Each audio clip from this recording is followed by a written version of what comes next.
Late model stock cars and Langley go together so well in theory and in practice. Langley is host of the Hampton Heat event annually, one of late model stock car racing's premier events. A lack of banking, short straights, and usually hot tempers keep the racing at Langley hot even on the coolest of nights. Welcome to round 7 of Misfit Racing League Summer Touring Series, Pit Stop TV, and the virtual Hampton, Virginia. My name is Andrew Cardinale IV. I've got Scott Shive alongside, and it's a pleasure to join you for continuing coverage of the Misfit Racing League Summer Touring Series. Say that 5 times fast, for round 7. Tonight's coverage is brought to you by Spartamax, CB Designs, Crow Sim Shots, by Molly's Custom Silver, by Hot Shots Photography, by Podium Esports, and by Whiplash Sim Cams. Welcome into round 7, Scott. It's going to be a fun one. Langley Speedway is always a difficult place to go race. It's just so tight, so compact, and so flat. You've got to fight down to that very bottom lane, and boy, is it a challenge. This is a great racetrack, Andrew. I love it for its flatness and its challenges with everything. That yellow stripe on the edge to get you loose, the way it'll eat up your tires. You have to be smart as a driver all night long here as we race around this small short track that is Langley Speedway. Well, graphics are taking a break from us, it looks like, so we'll be back with that in just a moment. But in the meantime, we can talk about these point standings, at least verbally. We'll have them on screen once we can. Michael Weissman enters this evening with 391 markers total for the season, which is a large amount compared to what other drivers have. 20 points back to Tyler Mueller, 41 back to Deegan Smith, 52 back to Dylan Calabro, and some of these drivers have wins. I mean, Deegan Smith has that Milwaukee win from not so long ago. So to consider Weissman's lead over these drivers with the card count we're expecting to have, it's going to take something drastic to take him out of championship contention and, well, out of the championship lead, that is. Oh, absolutely. I think Weissman is a great performer. That's obviously why he's at the top of our charts right now. But again, Deegan Smith and Tyler Mueller are 2 and 3 for a reason. They are up there for a reason. And look, we never know what can happen, Andrew. It's 300-lap race. These cars, we just never know what can happen. You can never count anything out from Tyler Mueller or Deegan Smith swiping it away from Weissman if something happens to him. And then you got the battle back again. We'll throw it up soon. Back in 4th, 5th, and 6th. 52, 56, and 58 points away. So huge battle in the midfield for a top 5 here in this Summer Tour Championship. Tonight's race, 250 laps in total. It's going to be a long one, too. I mean, at this place, it wears you out in a hurry, and even 25 laps here, the 10th mark, is going to be difficult to get to for some drivers. I know for myself, personally, it would be tough to get to. That 10th mark in a race is so important, because I feel like once you get a 10th of the way into the race, it's like, all right, 9 more of that, 9 more to go to get through this thing, and just getting there tonight is going to be a little bit difficult. 25 laps here. That's longer than we'll have at a heat race. That's a decent distance as we'll bring up the point standings finally so you can take a look here on broadcast. 391 markers for Michael Weissman. And there are some battles throughout the top 10. But as we talk about the Whiplash SimCam's race details, we can bring that up on screen. 10-lap heats, 15-lap LCQ, 250-lap race. It was shortened from 300, I guess, an issue with the iRacing session. But anyhow, 250 total. That's a long day here at Langley. It's a long day, and we're going to have that for sure because I don't think we're going to be short of cautions. While this league is very good about having good racing out there, you know, it just has to happen at tracks like this. Langley is known for its craziness. You know, if you saw the Cars Tour race this past summer, you saw the craziness. It gets even wilder here on iRacing. So these guys are going to put on an absolute show tonight, and I couldn't be more excited for it, Andrew. It's going to be a fun one for sure. We will work into the iRacing.com sim and take a look at what's going on track here in just one moment. A few clicks of a few buttons, and there we go. Into the sim we go. Evan Hassler fastest so far in practice, and this practice time left is a little bit inaccurate. We should be advancing here in about 5 minutes or less to our qualifying session. But you see Evan Hassler on top, Justin Crowe second, then Tyler Muller, Tanner Burge, and Jevin Goralski. That's a new name to me. That's going to be one that trips me up this evening. Jevin Goralski. Deegan Smith, Michael Weissman, Kyle Adams, Jace Hale, and Dylan Delaney, your top 10 in practice, and then a few stragglers at the bottom, including Grant Brown and Dylan Calabro. It's interesting that we're saying stragglers at the bottom as well, because those are fast drivers and they're over a 10th off of pace. They joined the session late in the case of Grant Brown and maybe even Dylan Calabro, so those guys have a little work to do, I think. And Kyle Adams was talking with us briefly before this broadcast started about how the track had slowed down already. If we look at weather conditions, you can see the track temp has come down. Come down considerably, down to 74 degrees. So it is cooling as we work into the night. And it's going to continue to go colder. I mean, these tires really aren't going to warm it up that much. So 250 laps, some of the longest that we've had here, that is really going to make tonight even more of a challenge than it already was. And I think that's great, because for this competition, for the championship, I'm really excited about them making it, bringing that challenge into iRacing, into this championship fight for these guys up top. Now we're advancing to our qualifying session out here. I'm really interested to see how these guys put it on the limit, because for me, I've driven this track a good bit, Andrew, and we're going to see it here in qualifying, that you can get this car really loose. We know the late model stock is known for being a little bit tighter, as we'll see the track map here in Hampton, VA. I'm talking about turn 4, right before the pit lane, right there. Just a short track, almost a little bit under half a mile. But it gets really, really loose because there's a big drain down there. And if you hit that drain, it can get you real loose, real quick, and you can go around. And right now, qualifying is going to be the most limit that these drivers are putting it on. So might see a few spin-outs. We might see a few spinners here in this session. We'll see exactly what ends up going on in just a moment's time. Cars hitting the racetrack for the first time in a competitive aspect. Here's Tyler Muller in car 4, making the switch from car 78 over to the 4 this evening. And he rips right around the bottom. He's right on that yellow line that you want to get down to. We'll go on board with him and watch him. He's going to take a high line here in 3 and 4 and get a run to the line for lap number 2. Wants to make lap 2 the lap of record. Well, he'll use that first lap. The reason he went high there was he was warming up on that first lap. It's not really going to go for a qualifying. Gets loose there at a 2. He's going to have to try to recover it here, because that first lap was definitely not fast enough to put him anywhere near the top 10. Going to have to try to recover it here to see what he can put down.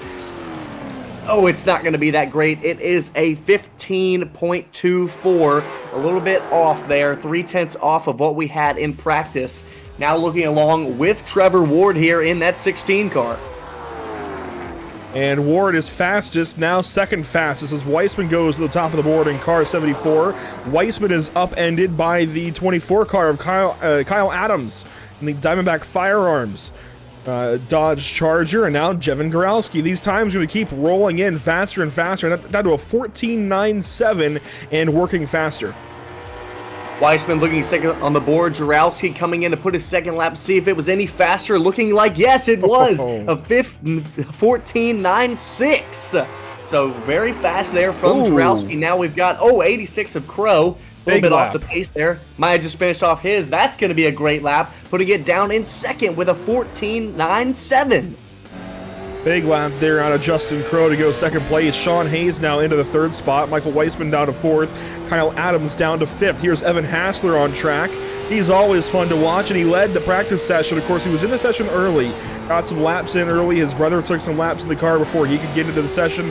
Kind of a situation there, but Hassler now on track and qualifying, doing the same thing we saw from, Muller, where he took the high line at the back end of lap 1 to kind of throw it away and get a run here for lap 2. Dives out of the inside for turn 1. First lap of 15.72. Second lap will be the lap record for cars 38. This is a great view here, looking at a 4 in that number 38, coming out of the line, pushing it to the limit. Let's see if he can get up there on those boards. 15.0, which is still fast. It's fast, but it's just a little ways short of pole. Gonna put him in the top 3, but just not enough to put him in the top there. But if he stays in the top 5, he will advance to the feature. Top 5 will advance out of qualifying. The rest will have to go to our heats as we look along here with Tyler Lugo Vickery. Now, Vickery has already run the extent of his qualifying session. He's running extra laps here to just get a little bit extra practice, which I always commend drivers to do. Run out all that you can in qualifying here on the iRacing.com sim. The sim automatically stops counting laps. Use all the time you can on the racetrack. Get those laps in. Get that practice in. I love what you see here from Tyler Lugo Vickery. I really do love when drivers do this, but we have another driver heading the racetrack to go qualify. It's Brad Carpenter in the 31. At 31, that is a bright car. You're not going to miss that car all night long in that 31. Fun paint scheme that we've seen all season long here in the Summer Series. Warming up here on the outside of 3 to get a good run from Bob's Pet and Pond. Love that. That's so awesome. I love saying that. That's honestly really fun. Heading down into 1 here, out of 2 on the binders there. Try to get the car a little loose to gain some speed. Let's see if this will be a warm-up lap for him or if he's putting in a real one. Looking like he might be warming up here as he's going for his second lap, Andrew. That was lap 2, actually, for Carpenter, and that's going to be a 15.132.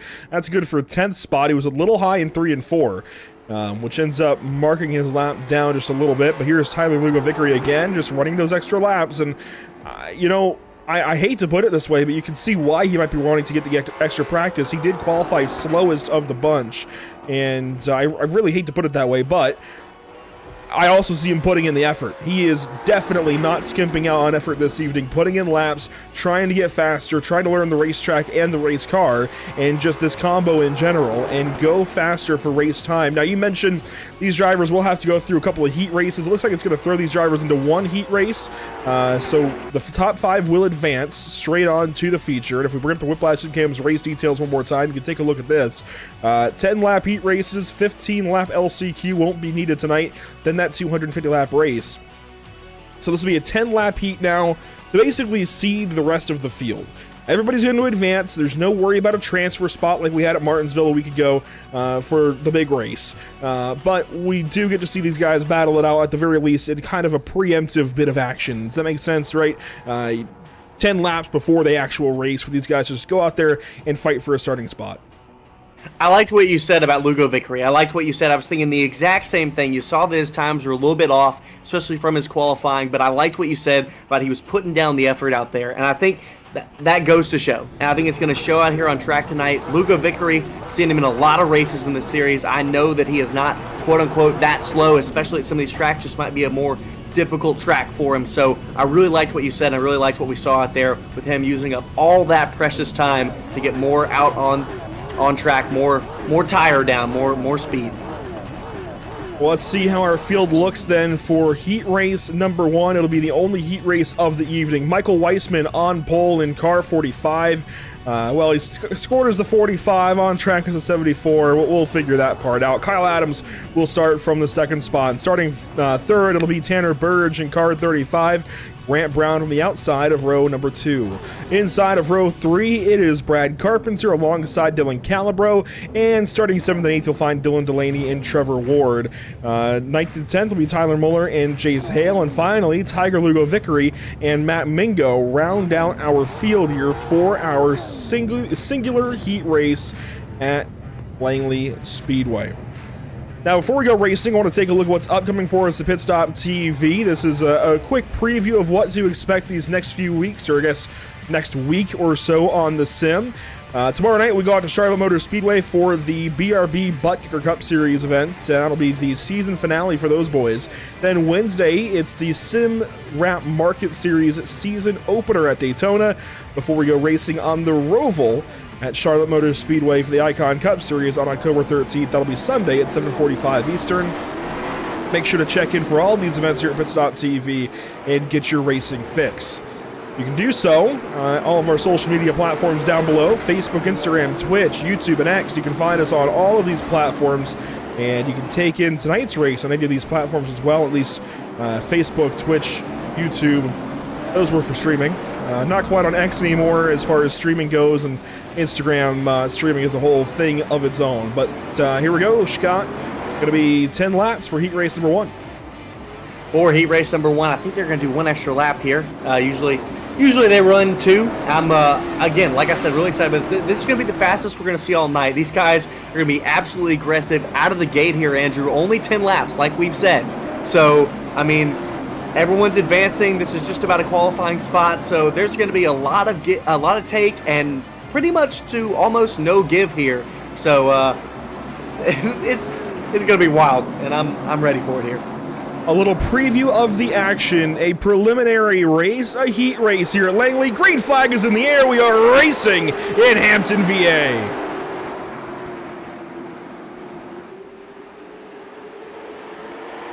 Loose off the start, Weissman hangs on to the race car. Here comes Burge to the outside. Kyle Adams falls back to third spot. 1 lap in the books.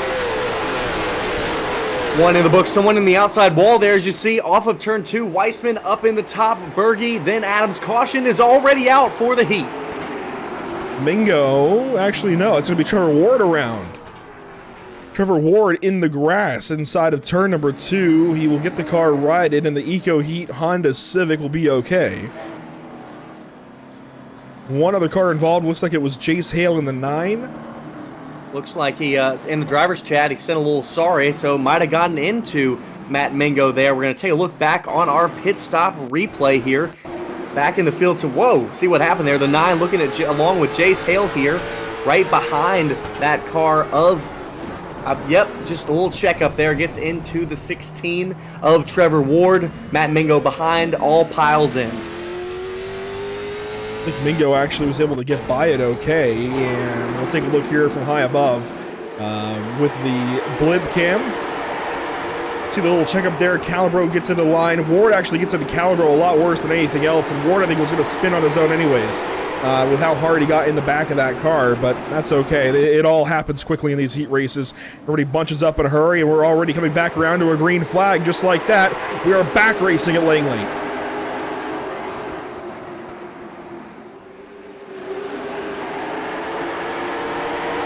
One car in the wall. Kyle Adams gets the wall off of turn number 2. Grant Brown going to slide to his inside. And another lap complete off the restart. Weissman still holds it. Big contact. Kyle Adams for a slide. Boom. Brad Carpenter. The 31. Dylan Delaney gets a piece. Carpenter came in there big time and just slammed it to the side of the 24. That was a big impact. That was one of those real slow motion spins. Carpenter probably saw that out of his mirror or out of his windshield and had nowhere to go. Take a look back at what happened. We saw Adams get into the wall earlier. Looking at him third car in line here on the outside. Oh, just comes down a little bit. 14 car, Grant Brown might have had the spot, and then the 31 of Carpenter slams in. Nowhere to go. Just a small disagreement over space, and you'll have that here at Langley. You've got to get down to the bottom side of the racetrack. You see Brown was down there in 3 and 4, and Adams thought he had him cleared on the front stretch. He did for a second, but Brown lunges in, gets into the left rear quarter panel, and turns that 24 around. That's one of those that's, I believe that's a racing incident because it is just so close, because there's no way Adams could have known that Brown was going to send it in just a little bit deeper into the corner there. So very unfortunate, but I think it's one of those incidents that happens out on track. Going to give this restart thing one more try with 2 laps to go in heat race number 1, the only one of the day. Green flag is back out, 2 laps to go.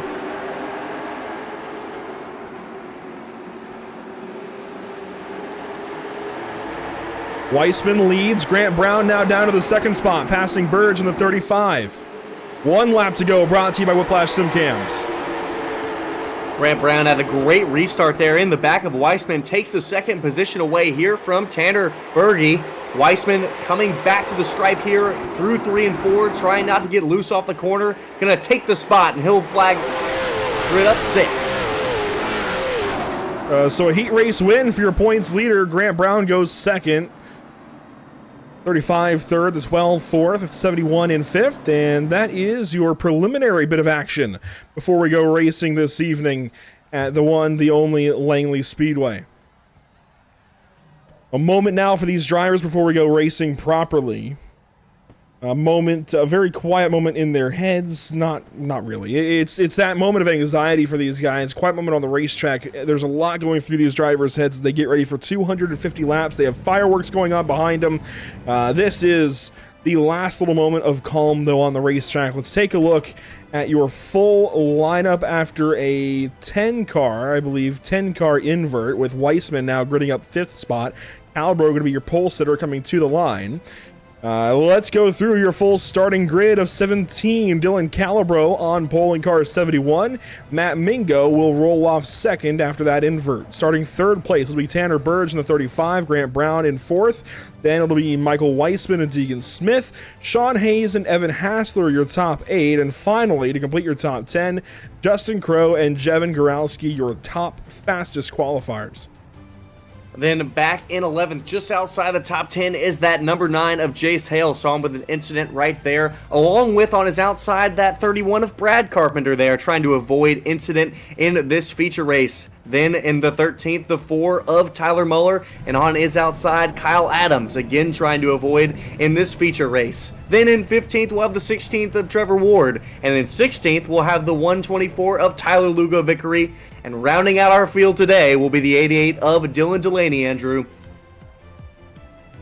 Want to give a special happy birthday wish out to one Kyle Adams. His birthday is tomorrow, so happy early birthday. And here in a little bit, it won't be so early. It'll be his birthday properly in just a couple of hours. But happy birthday to Kyle Adams, series admin and series director. Should be a fun one. I think he said 31, so he's been around for a little bit now. I'm going to poke that, a little bit of fun there. No, it's always good to celebrate a birthday, and glad he's able to do so with a race here this evening. And who knows what he's doing tomorrow. Regardless, it'll be a fun one. And looks like Tyler Lugo Vickery mentioned he had full fuel in qualifying. That explains why he was a little bit off pace then in that qualifying session here, Scott. Just a little off. Needs that low fuel load to pick up that speed. That makes a lot more sense. I was really wondering. I mean, again, I've seen Tyler race a lot in this series, and he's usually mid-pack, if not it quite squeaking in at the top 10. So I was really wondering how he was almost 8/10 off the pace, and that makes a lot more sense, Andrew. That it does. There's the field getting ready to go racing. Looks like one car going backwards on the grid, and one car is blinking. That's Grant Brown in the 14. But let's go back over the Whiplash Simcam's race details one more time. A 250-lap race, open setup, 2 change sets of tires, 3 total on the racetrack as a whole, 1 on the car, 2 in the pit lane. Then you have up to 3 green-white checkers available, and caution laps will count for this race. Let's turn them loose here out of turn number 4. We're going to let the horsepower sing. Dylan Calabro are going to lead us to the green. There goes the iRacing.com safety car to the relative safety of pit lane, and we are green.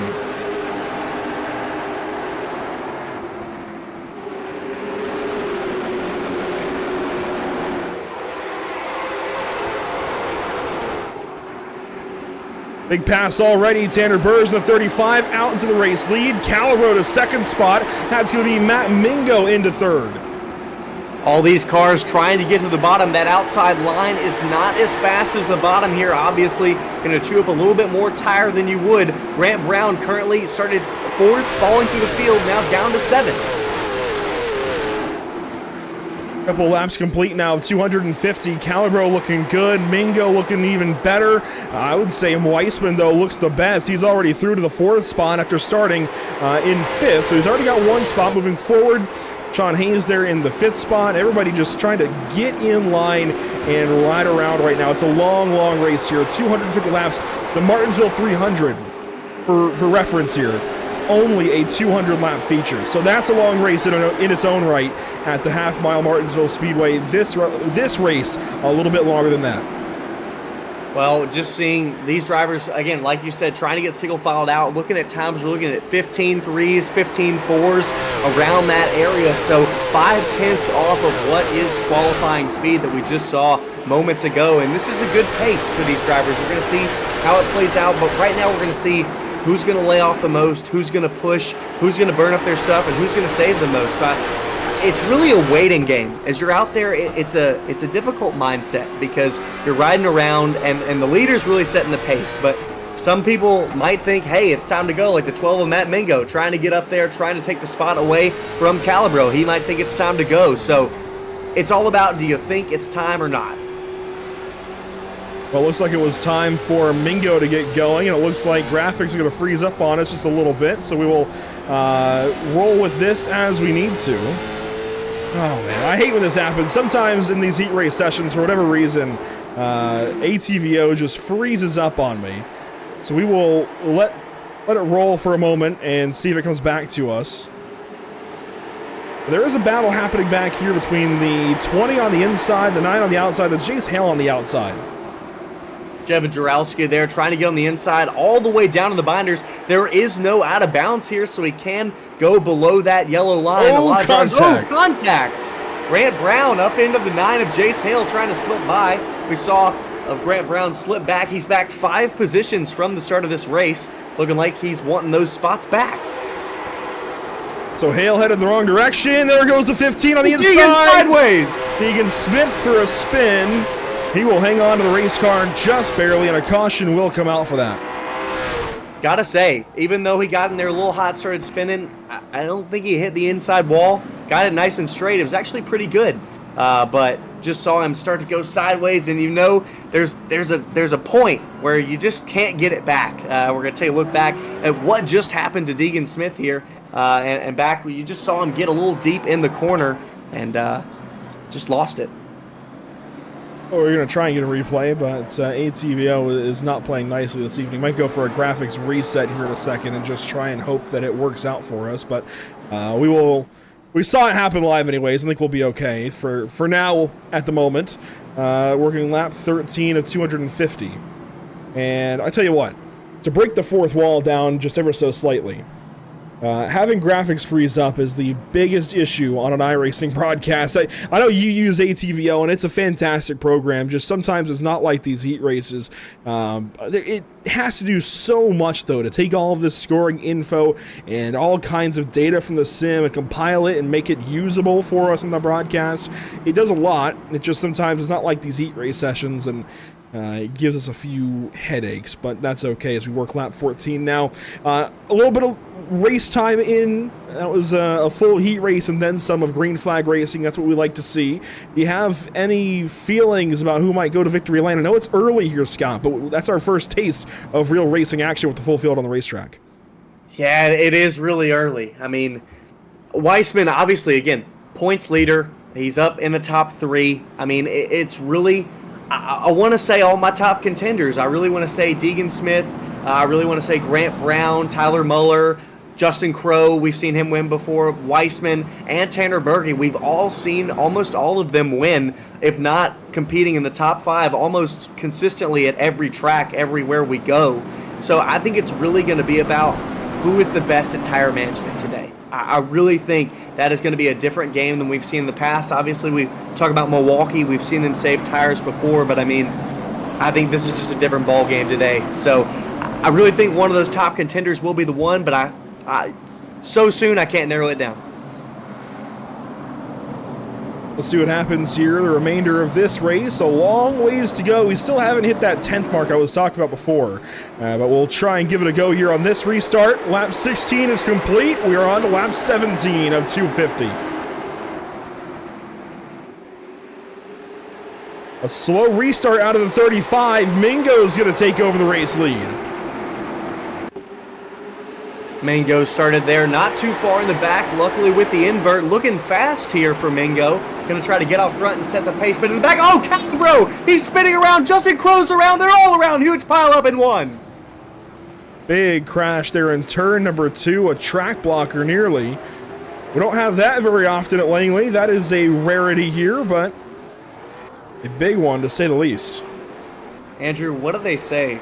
What does every race fan, every driver, every broadcaster know about cautions? Cautions breed more cautions. They do. Yeah, Crow just gets into caliber a little bit. That starts to check up on the outside lane and the bottom. Jace Hale took a big hit. That's the biggest one, I think, of the whole crash.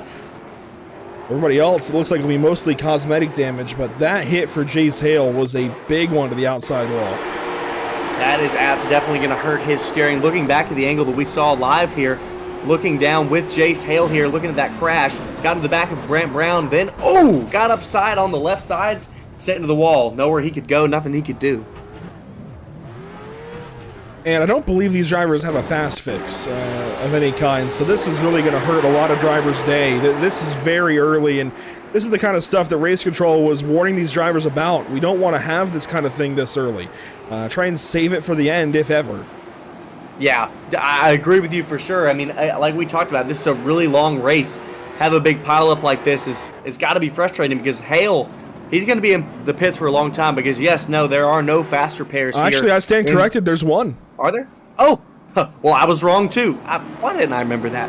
I'm mad at myself for not remembering that. Well, luckily for Jace Hale, he's going to use it now. But again, that's great that he can use it now, but we've got 230 laps left to go. There's absolutely going to be more crashes like this, especially near the end, especially when it really starts ramping up. So the fact that he has no safety net now, really, he has to be careful. And again, I say he has to be careful.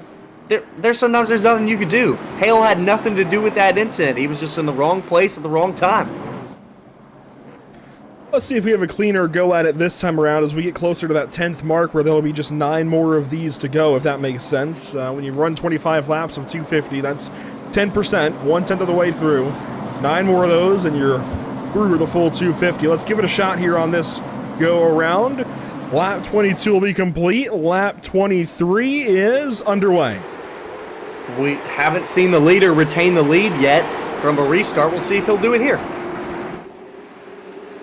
That's exactly what happens. It's the 12 car out to a race lead. Matt Mingo is going to hang on.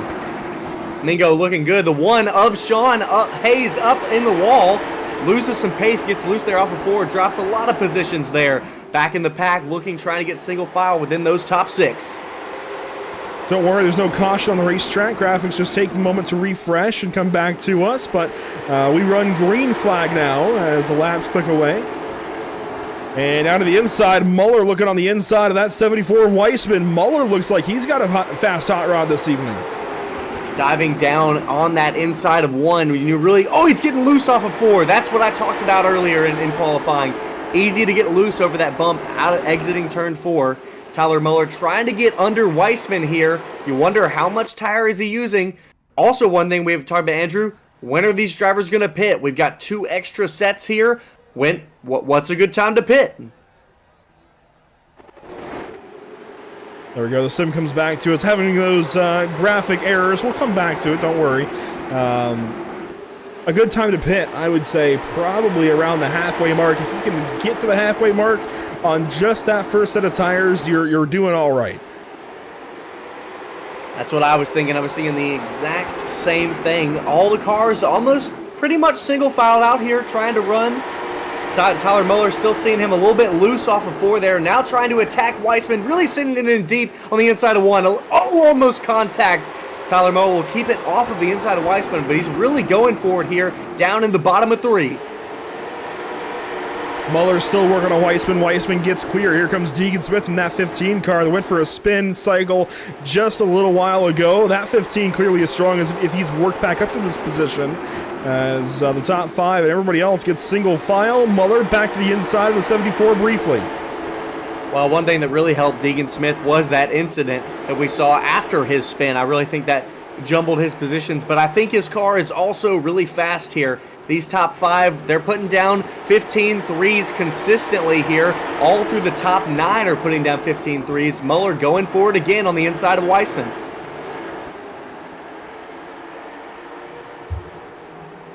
There's Muller on the inside, trying to make the pass complete this time around, and he had the nose ahead for a moment there in 3 and 4, but the pass is not complete just yet. And he'll have to keep on working at it. Now he's got the nose about a half a car ahead down the back straightaway. Looking for it here in 3 and 4. Might just have him clear. Hits a bump. Checks up a little bit. He's got most of the car clear. Still not the full car clear. Going to try again down in 1 and 2. Trying to get clear of the 74. And finally, the 4 of Muller gets clear of the 74 of Weissman. Side-to-side contact there with Deegan Smith. As Smith now takes the option to go by. I know Weissman is Weissman in the wall off of 4. Deegan Smith gets around. The 38 of Evan Hassler gets around. Weissman falling through the field.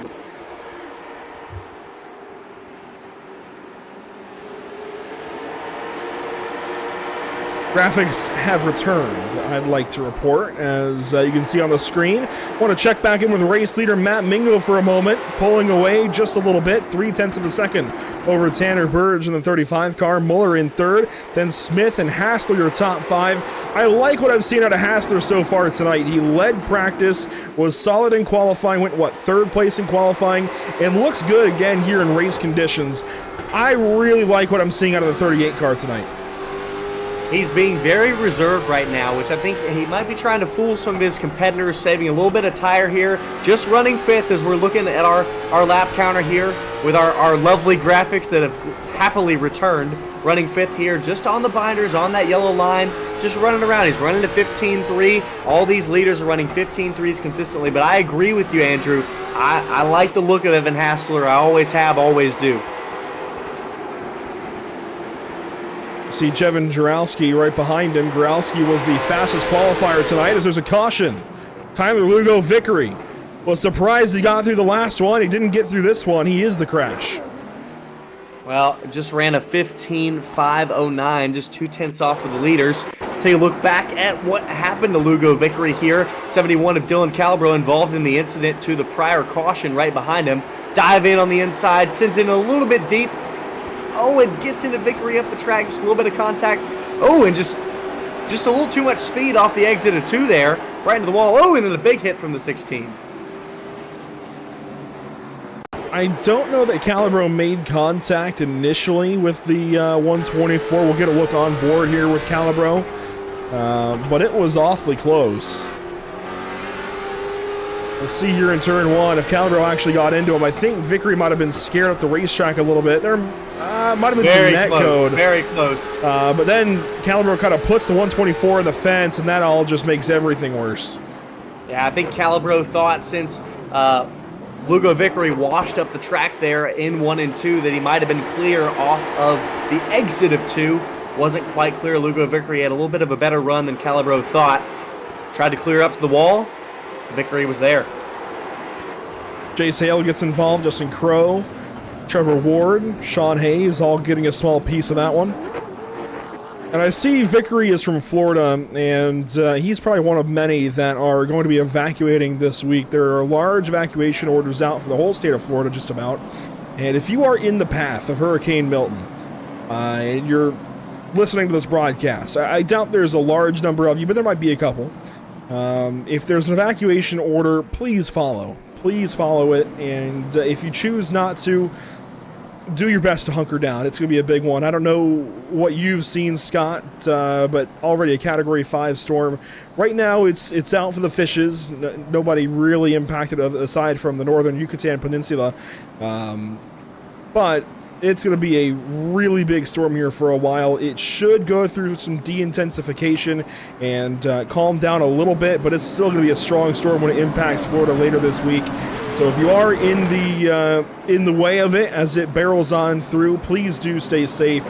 We wish you all the best. It's going to be a rough ride for sure. As these guys approach lap 50, we'll be 20% of the way through this race here in just a few moments as we work lap 44 here under caution. And we'll be back at it here on lap 45 of 250. There goes the iRacing.com safety car right back to this relative safety of pit lane. Green flag back out. Mingo, a big restart again. Bad start for Berge there. He almost jumped it, tried to time it out with Matt Mingo. Really missed the timing there. Muller might get into second here. Muller's into second and pulls away, clears that 35 car who slides down, looks at the inside now as there's contact behind between Hassler and Smith. Hassler trying to move up into fourth here. Great down to the bottom of 1 and 2. Smith trying to battle back on the outside. As we know, it's a little bit slower. Hassler's going to have it here out of 4. Deegan Smith now with Jevin Jarowski on his inside, going for the top 5 spot. Jarowski pulls on by and takes that spot away. That's good for 5th position. You see some battle scars on that number 20 car, on the nose of it anyway. Deegan Smith starts in line in front of Michael Weissman. Again, your points leader. All he's got to do this evening is have a clean race and get to the end of this thing. So props to him on the season well done to this point, and that Firebird already a bunch of points, 20 points coming into tonight, back to second place. That's how you want to have things done, right? In one of these kind of championships where it's just straight up points over the course of however many races. In this case, 7. 6 races went well for him, trying to make it a 7th race that goes well. Yeah, as long as Weissman stays pretty much in the top half of the field here, I think he's pretty much got it locked down. So lead change, he's by the way. try to have it clean out there. Lead change, Tyler Muller. Now Tanner Berge fighting back on the inside. Matt Mingo falling down back there on the outside, falling now into 4th. Can he get back down to the bottom, or is he going to fall to 6th here in this lead pack? Mingo falling back in a hurry, already back to 5th position, 6th position. He was upset for the race lead, and just like at Martinsville, man, he went back in a hurry. That conveyor belt chewed him up and spit him out. By the way, 50 laps now complete, a 5th of the way through this race. As we now work lap 52, you watch on from the fan cam here at Langley Speedway. You see just how far away they are for a moment, and they come back to you. This is a weird track, very short straightaways, but long sweeping corners. So the backstretch is a lot further away than some short tracks. It's way out there compared to the grandstands. For just a moment, they get way back there, then they come back to you in a hurry through turns 3 and 4, and they're right in front of your face all of a sudden on the front stretch for just a moment, and they drive back away. Just like you said, very fast there. Look, you know what I'm looking at right now? I'm looking at 2 different packs. Look at lead packs here running. They're running 15 4s, and I'm looking at that second pack there running 15 5s, 15 6s around there. So we're seeing 2 definitive groups here with tire saving. We're seeing this front group of 6, and then the back half of about 7 or 8. So we're seeing 2 different things here, and I'm wondering how it's going to play out in the back half of this tire stint here. So we're looking back at the front of the field. In a lot of late model stock races, whether it's the Cars Tour or a NASCAR weekly race or who knows what, a lot of late model stock races, you see drivers save their stuff. And the shorter races of, 30 laps, 40 laps, 50 laps, whatever, you don't see much. Those guys can just kind of run those tires for what they are. But in the longer races, especially a Cars Tour race, the Martinsville 300 or the Hampton Heat, these guys save their stuff. And you'll see just a group of cars that generally choose to sit back and save things, run kind of a lot like what we've seen recently at the speedways for NASCAR. You have a bunch of guys who just run a bit slower. They sit back, do their own thing. Then you have guys who want to be up front all race long. That's what we're seeing here, is these guys who want to be up front all race long. They want to run their stuff hard early, then sit back a little bit and conserve a little, and then try to defend when other guys drive up to them later on in the race. So that's the group we're seeing lead this race. You talk about a second group a little further back, Kyle Adams, Michael Weissman, Sean Hayes, Grant Brown back here are trying to save their stuff. At the same time, though, with 2 sets in the pit lane, I think you can drive a little bit harder. I don't think you have to do all that saving. So while these guys may be saving now, I think when those guys ahead of them bolt tires on, it might be all for naught. Yeah, we're seeing tire fall off running steadily here. We started running 15 3s at the beginning of this race. Now we're down. We're getting into the 15 5s leaders, almost 15 6s here. So we're seeing that tire fall off just probably half a tenth with every 15 laps or so that we go. But man, look at how close these front leaders are here. Tyler Muller setting this pace of the field, and these cars are running nose to tail without an inch of mistake, because if there is an inch of mistake, one of them is going around. That caution's coming out again. It's been a solid race so far. Look at the race infographic at the bottom left. It says just 1 caution. Well, it's been about 3, I think, now for a handful of laps. I think that's because the graphics reset. Anyway, it's still been a solid race to this point, and with a battle like this out front, there's not much else you could ask for. Maybe to get them side by side, but how nose to tail they are here, oh my gosh, this is the stuff of dreams at Langley Speedway. I am right on the edge, wondering when... there's something going to happen! Tyler Muller sideways! Hassler sideways! They're all sideways, right as I was about to say it. Caution's out now. We jinxed it. I was literally just about to say, man, there's no way something's not going to happen soon. We jinxed it. Well, I think I jinxed it more than anything else. I started speaking. I had to go and throw the caution graphic up. I had to talk about how few cautions there have been and how we have this close racing and then a chain reaction stack up down in 1 and 2. And you see a couple of cars go around in the background. Brad Carpenter goes for a slide, but this is just a chain reaction. One car checks up a little more than the other car was expecting, and all of a sudden you've got cars around. Watch this. 1 contact, 2 contact, 3 contact, 4 contact. Just shows you how on edge these cars are, especially when they're half over that yellow line. When the cars are in the center of the corner right there, looking back along with Deegan Smith here, gets a huge hit to the back of Jevin Jarowski there, gets his rears up in the air. Should be okay here, looking along with Deegan Smith before the incident. Now looking out here back at what happened, saw Tanner Berge get into the back of them, now along with Deegan Smith here, or excuse me, Jarowski. He got jacked up but got away in a hurry. And this is an opportunity, if you want to come down and bolt some tires on, you can. I think it's early to do so, but it wouldn't be a bad time to do it. Get a set of tires and try to stretch them through the middle of the race and then come in late. I think this would fall into an alternate strategy pretty nicely, and a few cars do come in for service. Dylan Caliber, one of them, he likely put some tires on here with a 20-second pit stop. We'll see what happens as we go back green flag and the CC's caution is over.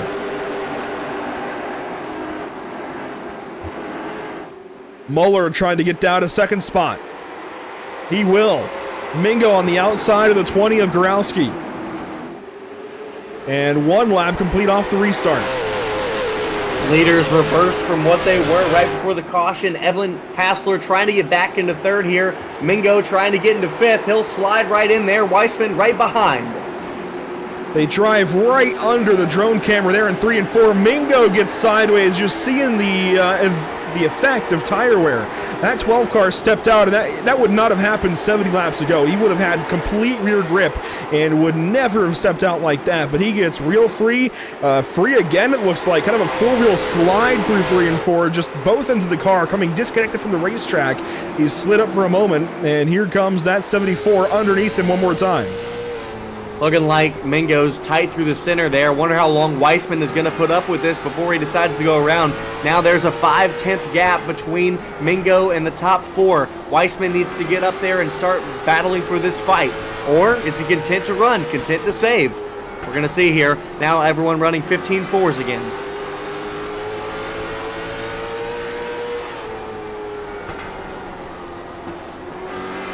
Staying on board of Matt Mingo. Oh, Weissman gonna get down to his left side. And on board, there goes Weissman in the 74 car making that pass. You see a lead battle up ahead. We will pan up to him anyway. Here comes Muller on the inside of Berge.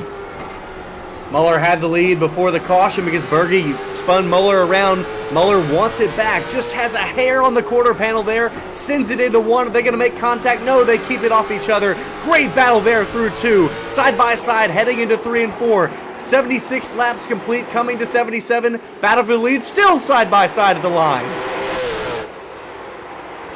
Lap 76 now complete of 250. They click off one by one in a hurry here. Muller on the inside, Berge on the outside. That is the 20 of Gorowski right behind. He was the fastest qualifier tonight, and he wants to go on by and take his spot at the race lead finally.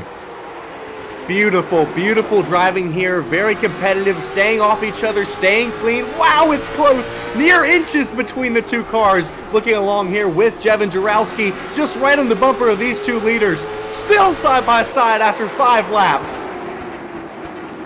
Staying in lockstep formation, looking like a parade lap between these 2.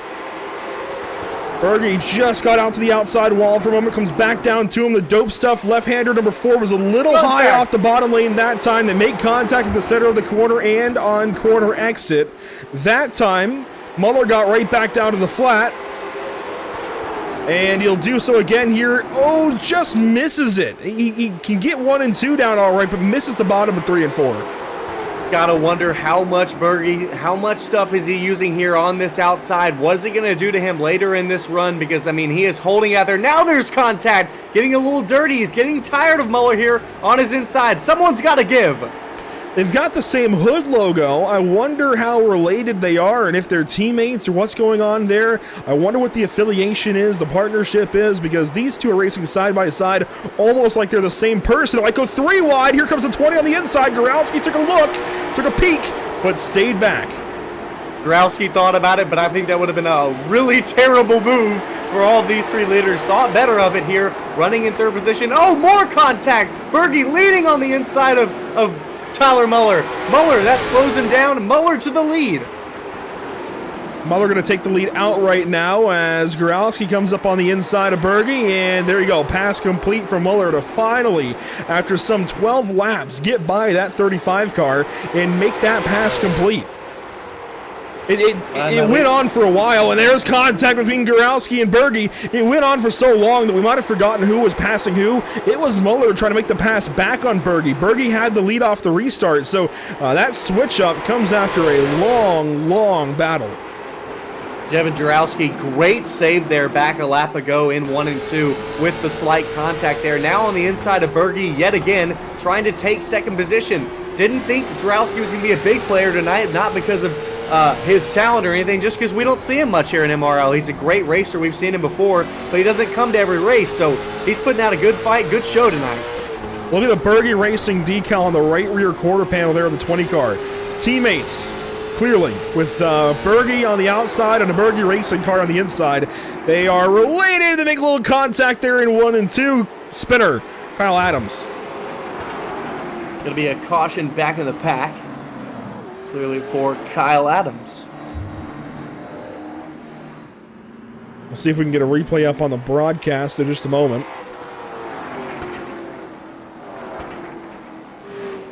And let's go for it. So watch the 24 car here. Kyle Adams in the Dodge Charger going to get a little free in 3 and 4, and the car steps out. Goes around for a spin cycle. That's exactly what I was talking about right there on that grate. That's right where he was getting loose around that area. Really easy to do that. So we're 90 laps in. Take another look back here. What happened? 90 laps in. There's time for Kyle to recover. So just down to the binders of 3 and 4 there. Just gets loose on that exit of 4. Parks it right in victory lane. That's where he wants to end tonight. But we're 150 odd laps too early. Tyler Muller going to stay the race leader here with now 160 left to go. Would you feel comfortable making a pick now? A little more. I feel a little better about it. Muller is obviously strong. Evan Hassler is strong. I really want to say, I'm thinking what you're thinking. I'm thinking Evan Hassler.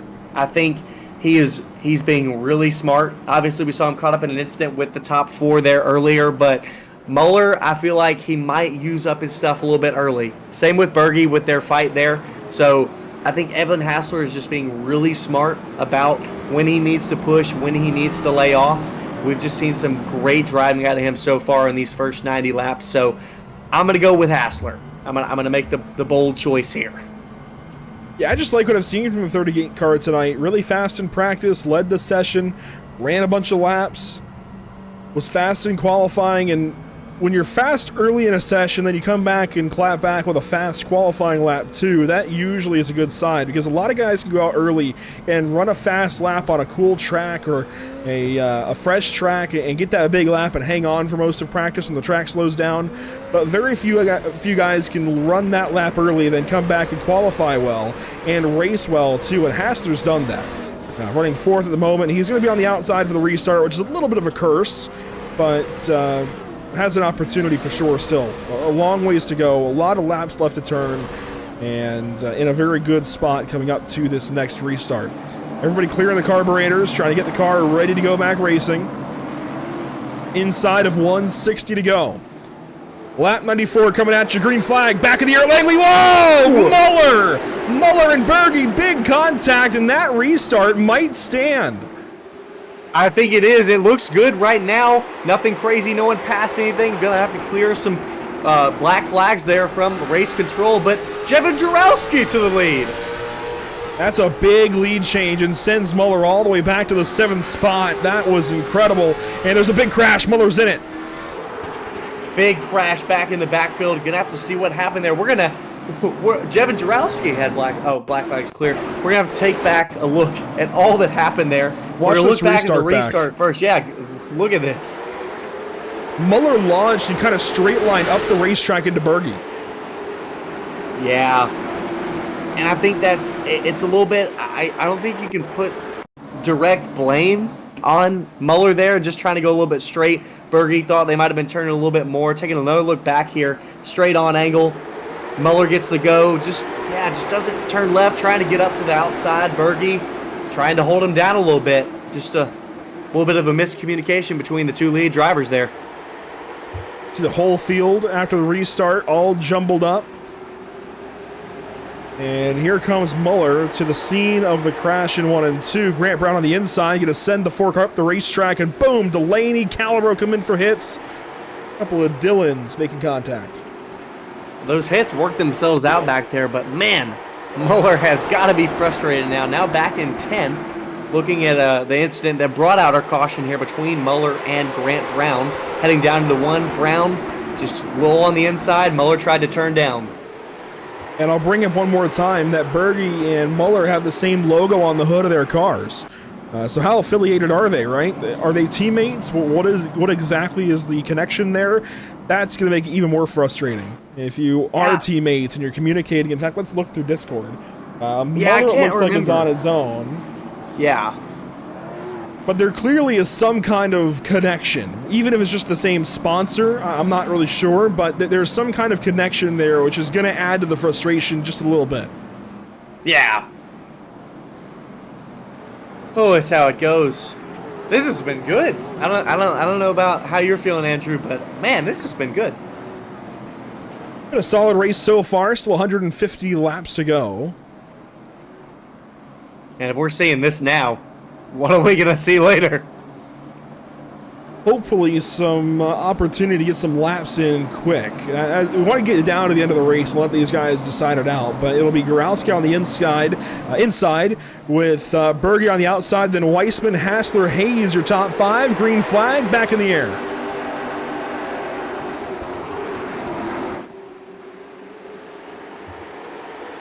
And Berge up the racetrack there off the corner. Jevin Jarowski, great restart, got a great jump here. Battle for third, back here between Weissman and Hassler. Weissman on the inside, pushing up a little bit into Hassler. Berge gets the wall there off of 2. Coming up, and I believe that was lap 100 as graphics are taking a second. It's been that kind of night for the graphics computer. It is just behind tonight. It is struggling. Weissman off the racetrack again. Wide out of 2 there. Lost the battle between him and Hassler. There was a little bit of contact between them that sent him a little bit back. But man, he is pushing it on this outside, trying to get every ounce of speed he can. A little bit wide there, pushing it off the corner.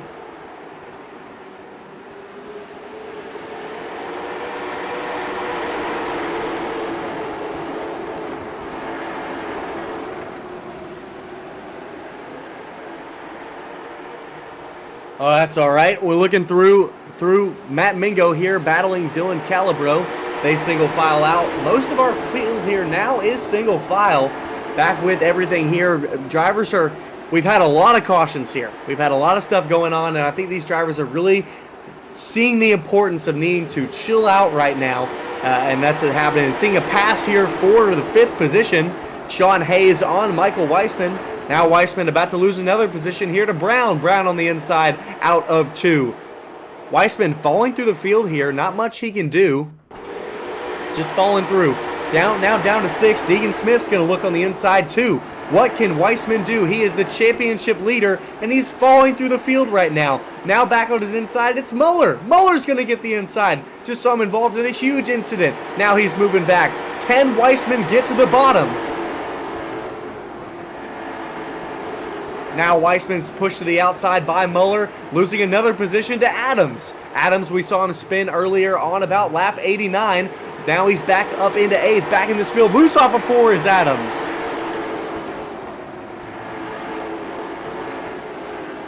Weissman down to 9th. Started in this stint here with this most recent restart up in the top 4. He's lost 5 positions here in this whole time. Meanwhile, Jevin Jarowski has a 4/10 lead out on the field. Jarowski got away with the race lead. Hassler now second. He got by Berge in a 35 car. Hayes up to 4th, and Grant Brown is up to the 5th position. So comers and goers now setting in. Some drivers falling, some drivers rising to the occasion. I have to commend Hassler, Hayes, and Brown all coming up through the field, getting up to these positions. They are putting the work in as this race goes on.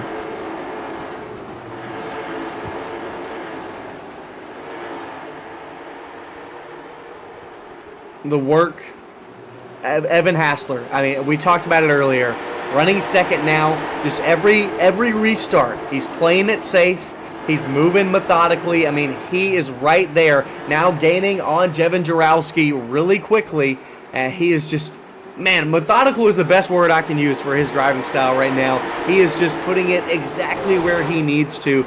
I think he's going to take this lead away from Jarowski. Let's go on board with driver 38 as he works on Jarowski. Here's the onboard right down on the apron, and we're coming up on halfway really, really quickly. This is the point where I feel like these guys can start to come in and get tires on these subsequent yellows. Come in, get that set of tires. You probably only need one tonight. There is that second set in the pit lane if you want them later on. But I feel like if you pit around halfway, you give yourself that option at a really good spot. Right? You come in later if you need to, or you just stay out on that good set of tires once we have a caution flag. And, for these guys, if we get a little bit later than halfway, that's probably going to work out even better for them. They won't have to come in again, right? If they know they can go halfway on this, halfway through the race on one set, they know they can go to the end then once they do pit. So I think we'll see one set go on these cars, and that's probably about it. But we're getting there. We're getting very, very close. Fully agree with you there. We've seen right now leader of Jevin Jarowski running a 15.4. So we seen earlier in the race they're running 15.2s right off of qualifying speed around 2/10. Big hit there, big contact. But we're seeing contact. Hassler was just, he was dead sideways for a second. Watch here again in 3 and 4. You talk about that drain on the inside of the racetrack, right on the inside, the apron. Yeah. I don't know if that's what he hit and got him sideways, but he was dead right for a second.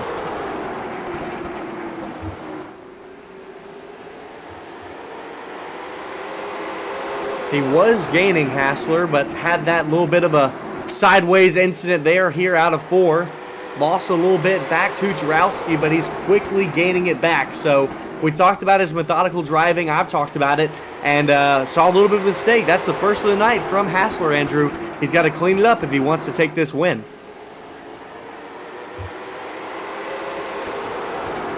Just watching these guys log these laps.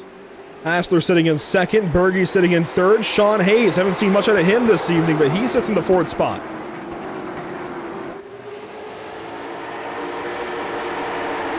And Hayes in the RKM Rocket Race Wraps #1. Looks on, a little bit of shot there to Berge. Gets a little bit sideways as we approach that halfway mark. It's lap 123, coming up on 124. And Hassler has come back to the back end of that 20 car.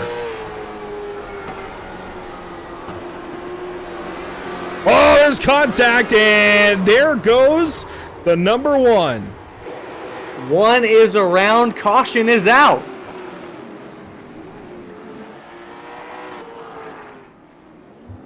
Caution for Sean Hayes getting turned around in a chain reaction off the nose of Grant Brown. We've said that a few times this evening, unfortunately. Watch it back here. Hassler checked up a little bit. Berge saw that, checked up. Hayes got into him, and then Grant Brown never got the message. So right at halfway, a caution flag here for Sean Hayes.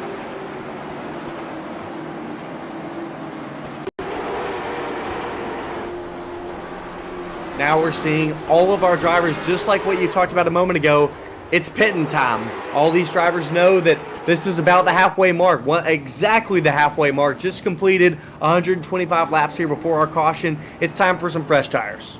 Kyle Adams stays out. Jevin Jarowski comes in.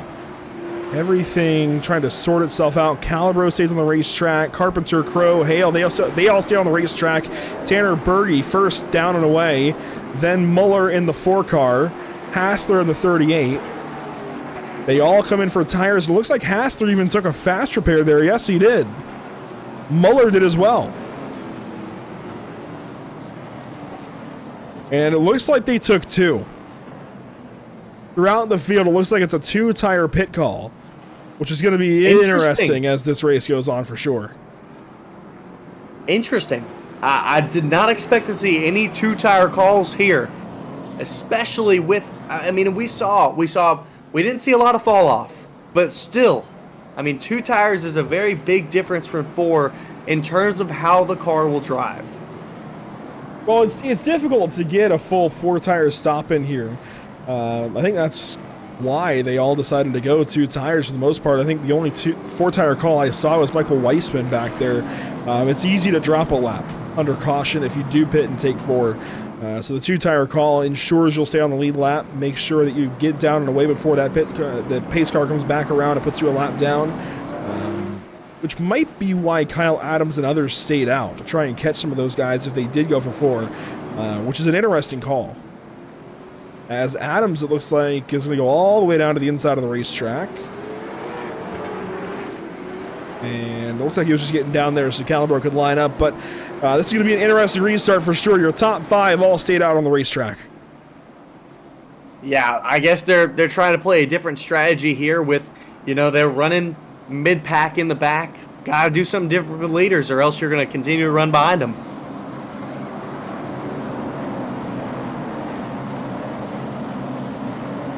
Let's give this thing another shot. Just past halfway, green flag, back in the air.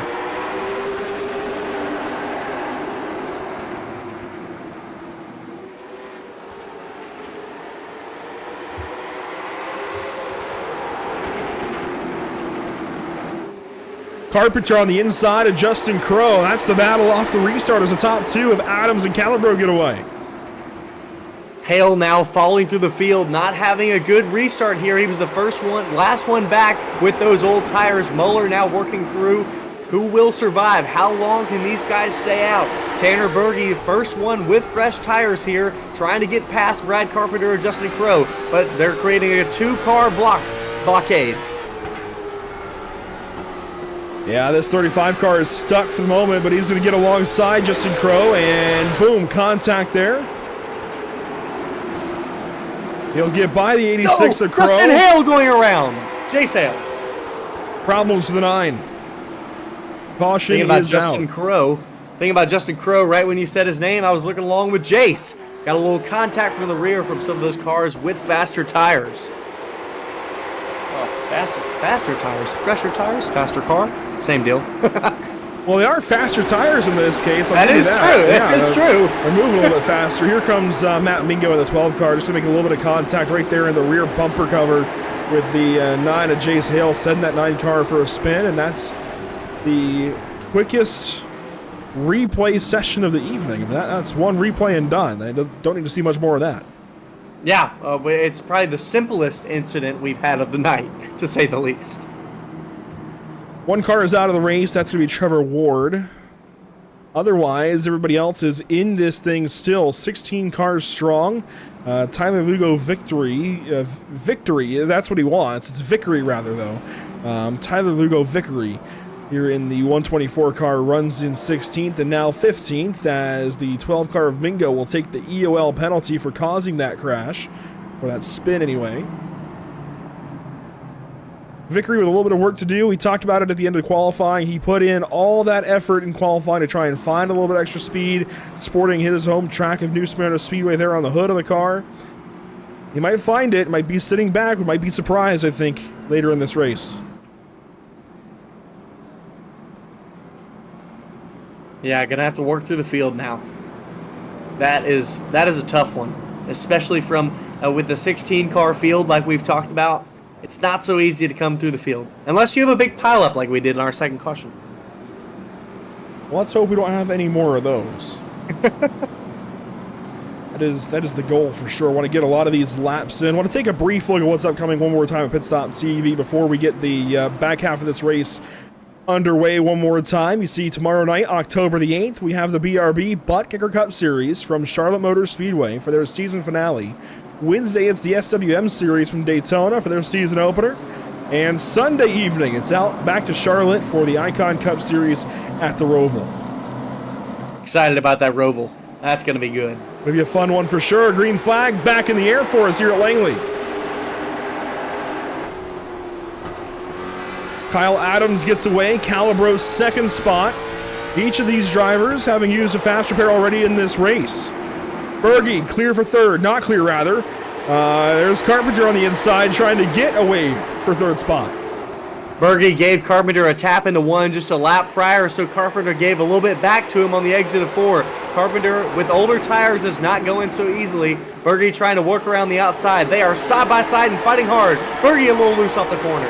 Muller's there to try and make this a little more spicy. Justin Crow goes by. The old tires are fighting back on the new tires. And, you know, those new tires on the outside, yes, they can have a benefit to you if you take those right sides, but there will now be a grip imbalance where you're going to have really good tires on the outside of the car and really bad tires on the inside of the car. So the outside, the right side has good tires, that has grip, the left side has nothing. That's what we're seeing for these guys now as they work on that two-tire pit call. Top 5 still holding strong. We saw Berge get up to third earlier. Berge tried to get in line. Ooh. Still trying to get in line. Deegan Smith checks up for him, and Berge will finally get in line, but that leaves Muller on the outside. Gurowski there preventing him from getting in line, and everybody just trying to get their spot as Kyle Adams got out to the outside wall that time. That's going to bring Calibro back. With all these guys with older tires creating blockades, these newer tires really have nowhere to go. They're trying to fight each other. Now they're all single filed out. Evan Hassler for one of the now the first guy with newer tires and sitting in 5th. The top 5, top 6 are all single file out ahead. Now top 7 as Deegan Smith gets by Tyler Muller. It'll be Gurowski and Muller fighting for the 8th spot. Then Weissman sits in behind, and Gurowski got down to the inside of Deegan Smith here. Giving him a real big lean on there on the exit of 4. Jevin Gurowski is not having it. He's trying to move through the field. He knows it's getting pretty close to go time, even though we're only halfway. He wants to get up back near the front. He liked leading. And these laps click off so quickly, 14, 15 seconds apiece, that we were just at halfway, and it feels like we still are. We're already working lap 147. We're nearly down to 100 to go. I know that's not very far from halfway. That's, 25 laps from halfway to 100 to go. But they just click off so quickly here at Langley. When you actually get the green flag racing that we've seen here this evening, we've seen a healthy amount of green flag laps. And yes, you can hear me knocking on wood because I do not want to jinx that a second time. Looking at the lap times here, Kyle Adams running a 15.4. Now back to Evan Hassler, who has fresh tires, running a 15.47. So running almost identical lap times here.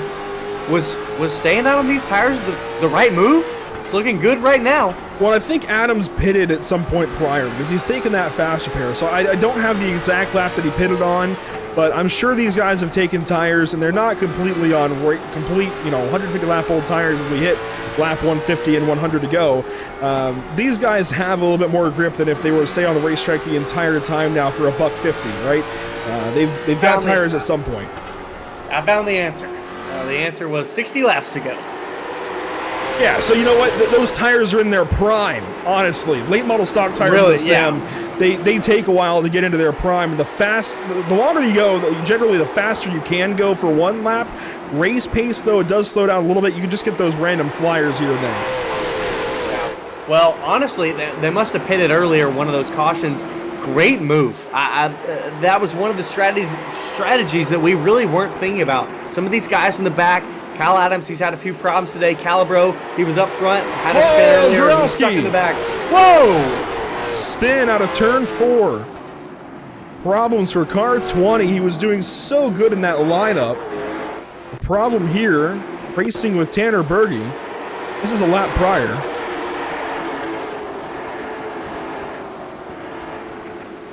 Fights down to the inside of the 35 car, looks down there in 1 and 2, looks down there again in 3 and 4, and gets into the side of the car.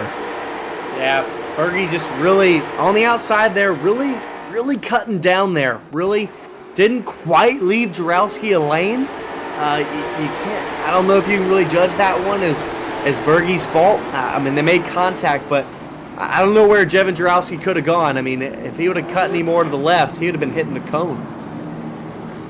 Well, he will take service and head back out on the racetrack. That was a 12-second stop, so likely a couple of tires going on that 20 car. He's going to try and race the pace car, but I think it's going to hold him 1 lap down. It should be the only car 1 lap Well, no, down. he'll be dispatched to go around the pace car, so we like that. Yeah. And if not, we would have had another caution. He'd have gotten back on the lead lap. He was the only driver 1 lap down. Let's take one more look at those point standings before this race gets any further. Michael Weissman, the points leader. Tyler Muller, second. It's interesting that that's the championship battle, but Weissman has been doing a really solid job of just staying around the top half of the field, right? He is 8th place right now, exactly in the top half. Muller is right in front of him. So Muller is not gaining much at all. Weissman is just doing a fantastic job of minimizing his losses, staying relevant in this race, and making sure he wins this championship. I don't think he can lose it with the car count we've got, but I'm not entirely fluent on the points situation and the points format, but it would be really difficult for him to lose this championship. Yeah, I fully agree with you here. We saw him fighting in the top 5 early in this race, got involved in an incident that's been running inside the top 10 ever since then. So, again, like we said, needs to continue to have a clean day, but right now, in front of his competitors that are the closest to battling him for that Summer Tour Championship. See what he can do on this restart as he restarts 8th. Out front, though, Kyle Adams, Dylan Calabro. One more time. Let's give it a go in the restart zone. Green flag is back out for Adams.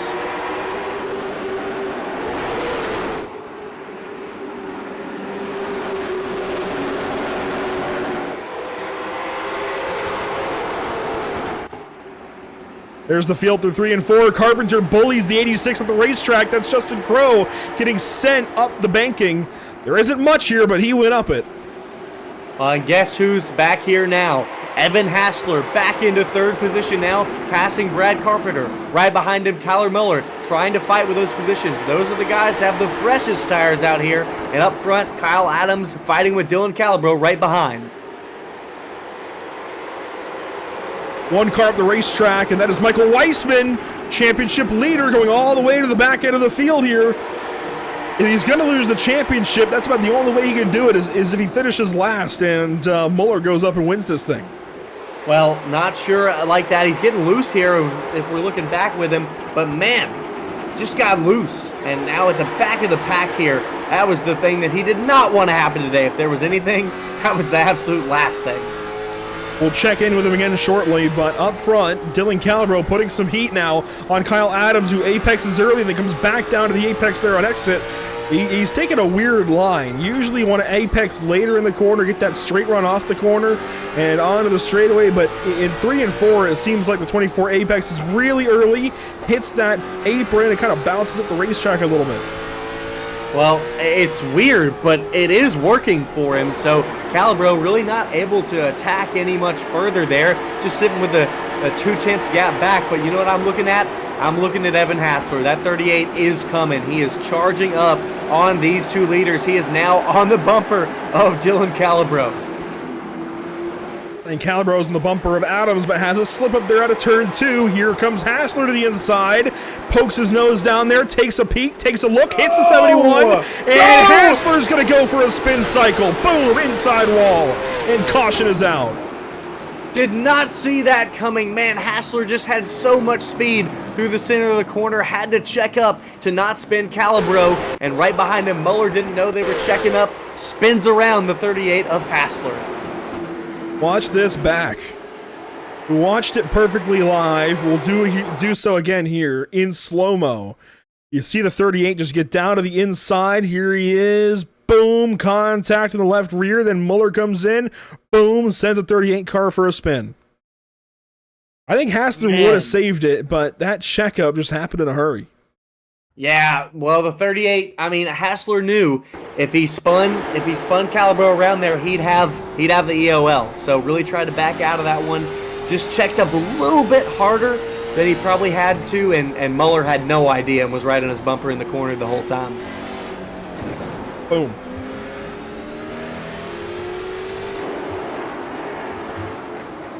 So Muller likely will go to the rear now, which is going to help out Weissman quite a bit.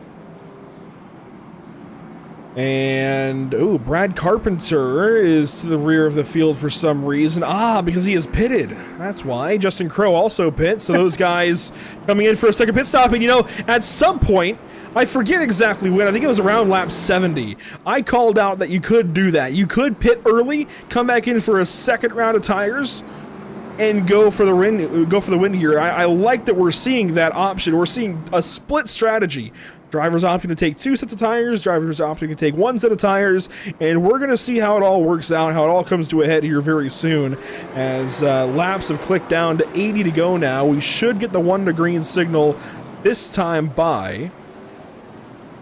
I just love that realization you had. So why is Brad Carpenter in the back? Oh, he's pitting. I love that. That's a really great moment. That's probably the only reason you want to go to the back, I'd imagine. Oh, absolutely. Yeah, that last reason is from what just happened to Evan Hassler. Gotta wonder. He's obviously, I think Evan Hassler is the fastest car in the field. He's going to start 14th on this restart. We have almost 75 to go, just a little bit over 75. Can he make it back to the front? Yeah, there's plenty of time still. He's going to have to be on it for sure, but there is plenty of time left to go here at Langley. Green flag is back in the air for Kyle Adams. There's the field spread out through 1 and 2. One car a little bit sideways. That's Delaney on the inside. But as the field comes back to the drone here in 3 and 4, look at them all fight down to the inside lane. We saw Calabro get clear there on the restart, cut down a little bit of a bump from Berge. Now side by side here for the 4th position. Tyler Muller trying to get around Grant Brown. Brown blinking, Muller goes by, and now looks to the inside of Berge. A little bit of a stack of Berge in the wall. Huge contact in the wall. Grant Brown is going to get the inside. More contact here through 4. Sean Hayes is a front row seat to all of it. Sits back and watches Berge get pummeled out of the way, and will try and take that 5th spot away. He's got it. Contact there between the two of them. Berge going to try to slide in here in between this spot between him and Jevin Jarowski. He will sit down in 6th. So Tanner Berge fell from 3rd to 6th there. Just had a mistake out of 2, and that caused all of that for him to fall down to 6th. These guys this evening are proving how racing is a full contact sport. They have been on each other in the corner, on the straightaways, making contact here and there all night long. It's been a lot of fun to watch. These guys will door each other without second consideration. It is so much fun for us. Not so much fun for them, although they might be having fun still. But that dooring kind of thing gets frustrating pretty quickly. Oh, it's the best for us because it creates some great moments, great suspense on are they going to go around or not? I never know with each corner now. Now we saw Evan Hassler earlier fall to the back with that spin. He's now up to 11th. Now looking back at the front here. Again, your 2 leaders, Kyle Adams, Dylan Calabro, pitted significantly earlier than most of the rest of the field here, at least your front runners. We saw Evan Hassler fall to the back, like I said. Who can get in front of him? Tyler Muller, guy with the freshest on the 2 of them. Woo! Getting a little close here up in the front. Can he go and do what Evan Hassler now probably can't from the back?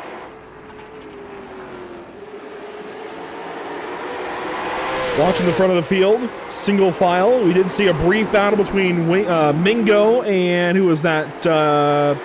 It was Hassler. Mingo now headed the wrong direction. It was Mingo and Delaney there for a while battling side by side, but Delaney gets single filing clear. And now the 15 of Deegan Smith is front row seat to the 20 car of Gorowski trying to go by the 35 of Berge. Berge was up here on the restart. He fell back in a hurry. We saw that full contact racing between himself and Grant Brown, and that's what cycled the 38 out, or 35 out rather. 38 is down in the 10th spot. That's Hassler. But up front, Adams, Calabro, Muller, your top three. Then Grant Brown in fourth. And Brown has kind of flown under the radar, but he is absolutely capable of winning this race. I think he might be a sleeper pick.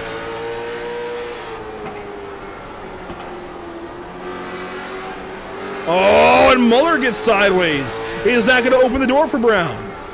Brown's looking down here into one. Oh, there's a bit of contact.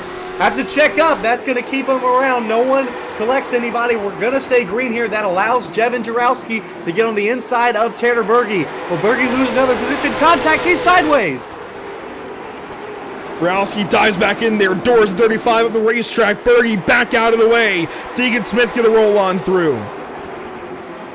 Man, Tanner Berge, he's a rough racer. He's clean, but he is rough. He's not going to give you an inch, and all these drivers know that. Jevin Jarowski doored him into one because he needed that position. Calabro Berge down to 8. Oh, Calabro. Calabro got the wall there off of 2. Nearly gets the wall there off of 4. Muller gets the wall off of 4. These laps continue to click off, and all of these guys are just working themselves further and further behind Kyle Adams, who leads this race. He is loving everything he sees behind him. Guys making mistakes, guys getting side by side. That's what he wants. Well, yeah, that incident between Tyler Muller and Grant Brown was exactly what he wanted. Had the field fall back a little bit. Before that, we saw most of the top 5 or top 8 or so just nose to tail, and I think they're back nose to tail yet again here, with Adams controlling the pace. But Adams, I don't think he's ever won one of the Misfit races here. He's been close a lot. He's been in the top 5. He's a great driver, but I don't think he's ever won. Imagine if he won tonight. Even though he's not battling for the championship, imagine if he won tonight. Oh, Calabro gets free. Muller to the inside, and this again is what Adams wants to see. Contact there, and there goes Muller for a spin. Big crash on the front straightaway here at Langley. 1 car, 2 cars over. Deegan Smith and Jevin Jarowski. No! Their cars are intertwined here. Wow! We're going to have to take a look back at what happened, because goodness! And they'll have to take the tow. Jarowski begging somebody to flip him over, I'm sure. But that might end their nights. Jarowski's taking a fast repair. Deegan Smith has taken a fast repair. So on top of flipping and having a tow here, Jarowski must not be happy. He is leaving the car on the racetrack, and there's no record crew that's going to come and get him. Yeah, no, definitely not. I mean, that all started with Grant Brown, got into Tyler Muller, and from that and Adams is pitting. Really? Wow.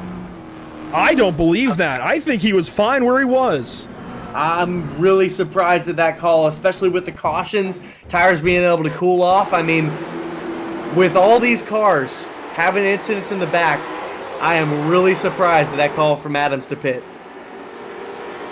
Here's the spin. Muller got turned around by Grant Brown, and then the 20 comes in, the 35 comes in, and oh my gosh. Somehow the 35 was backwards and got the 15 and the 20 upside down, just pushing their rears up and got them upside down. Watch the replay here from the blimp perspective. Grant Brown gets into the 4 and just checks everybody up. Wow. Hassler got a big piece of that too, so a lot of the heavy hitters tonight. Maybe that's why Adams is okay pitting, because a lot of the best drivers in this race tonight were in that crash. I mean, Muller, Jarowski, Smith, Berge, Hassler. Basically anybody who was anybody in this race from the first 150 laps was in that crash. Oh, absolutely. I mean, Adams is going to come out 8th here. And I believe he's got the freshest tires of all these people. The person with the freshest tires in front of him is Justin Crowe. He's got 26 lap old tires. Beside that, you've got Calabro, who stayed out 100 lap old. Grant Brown, 70 laps old. Sean Hayes, Tyler Muller as well. Dylan Delaney, 70 laps old. So, you know, I don't know. I really don't know how to feel about the call, because with him lining up 8th, that's pretty darn good. But still, we saw that it was so hard to move through the field because all the cars were still close and battling, because the fall off wasn't as great as we've seen in the past. These cautions happen in a hurry. So we won't click off too many laps here out of this yellow. But he's only going to have about 50 to go. And I know I said Hassler before, going to the rear, like he's still got time to go back to the front. Well, he did. I'm not so confident saying now that he's got time to go back to the front. No, well, we saw Hassler. We saw him. He started 14th. He made it up to 10th position. He might have gotten up to 9th, but after that, he really stalled out. Green flag back in the air. Calibro with the race lead. Brown gets down to 2nd. And I wonder what the penalty might be for Grant Brown if there be one. Big crash. Sean Hayes rides the 4 into the wall. He's keeping it sideways. They're still green. He was able to keep it from spinning around. Sean Hayes all the way back down to 9th. How was that not a big crash? I said big crash. That means big crash. I'm a little perplexed.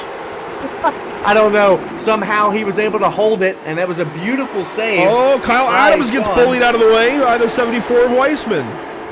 Kyle Adams now falling down to 9th, 1 position less than where he started here for this restart. Not what he needs here. Now in the wall. Sean Hayes, who was just in this huge spin, kept it from spinning, now in front of him. Yeah, you just put yourself back in the mess. I think you want the track position here at Langley. I'm perplexed by the, I used that word twice in like 3 laps, but I don't understand the move to pit. Maybe if we get a chance to talk to him at some point, we can pick his brain, because that was just a decision and a half for sure for Kyle Adams. But out front, it's Dylan Calibro and Grant Brown and Justin Crow now the top 3. The logic makes sense. Fresher tires, you're going to be faster, but you know, once we saw Adams up here in the front, he wasn't seeing what was going on behind him. Obviously, he was in the mid-pack earlier, but we saw once the tires got switched around, he was up at the front. He wasn't seeing what was going on in the back, and that most people that were behind him were staying behind him, staying in their positions, not really much shuffle between them. Caution's out on the speedway. Jace Hale. And he was way up there on the grass. Way up on the embankment. We'll see what happened to the 9 car here. Racing with Kyle Adams. Hale comes down. Adams is there. Hale goes for a spin cycle and right up onto the embankment there on the inside of the racetrack. I don't think that's going to come back to bite Adams any worse than it already has. I mean, I don't think that's his fault. No. We'll take another look here. Back on the replay there. Yeah. I don't know. I think that definitely probably could have been avoided. It was close. It was definitely tight racing for sure. We'll take another look back at here. Looking along with Adams here, going through 1 and 2 on the exit of 2 now. Gonna just throw it in deep here, slowing. Oh, that's what it was. Jace Hale got tapped the wall. With Jace Hale tapping the wall, it might be clean, because you could say that Adams. He bounced off the wall. Adams wasn't. He held his line. So you're probably right. I think he's going to stay right where he is. But, man, if I was race control, I wouldn't want to be deciding that one. No, there's a lot on the line with that one, for sure, as Calibro is going to pit under this caution. Calibro is going to fall back to 11th. I don't get it. You've got all the track position in the world. Less than 50 to go on a short track. He had a 2/3 lead there over Brown. I don't understand the pit stop. I am very confused. You're giving up 10 positions of track position.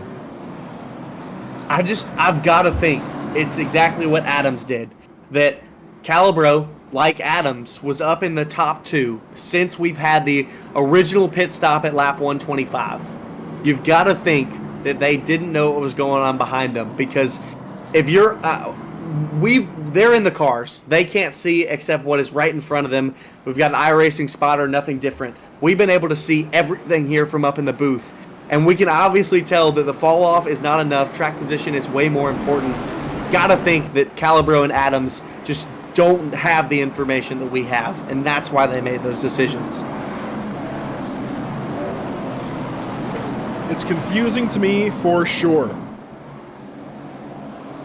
Well, we have a chance to go back green flag racing here. Gonna be a fun restart, nearly down to 40 to go. Grant Brown now the race leader, then Justin Crow and Dylan Delaney, so things are changing. Brown fires early. Green flag back in the air, 42 to go.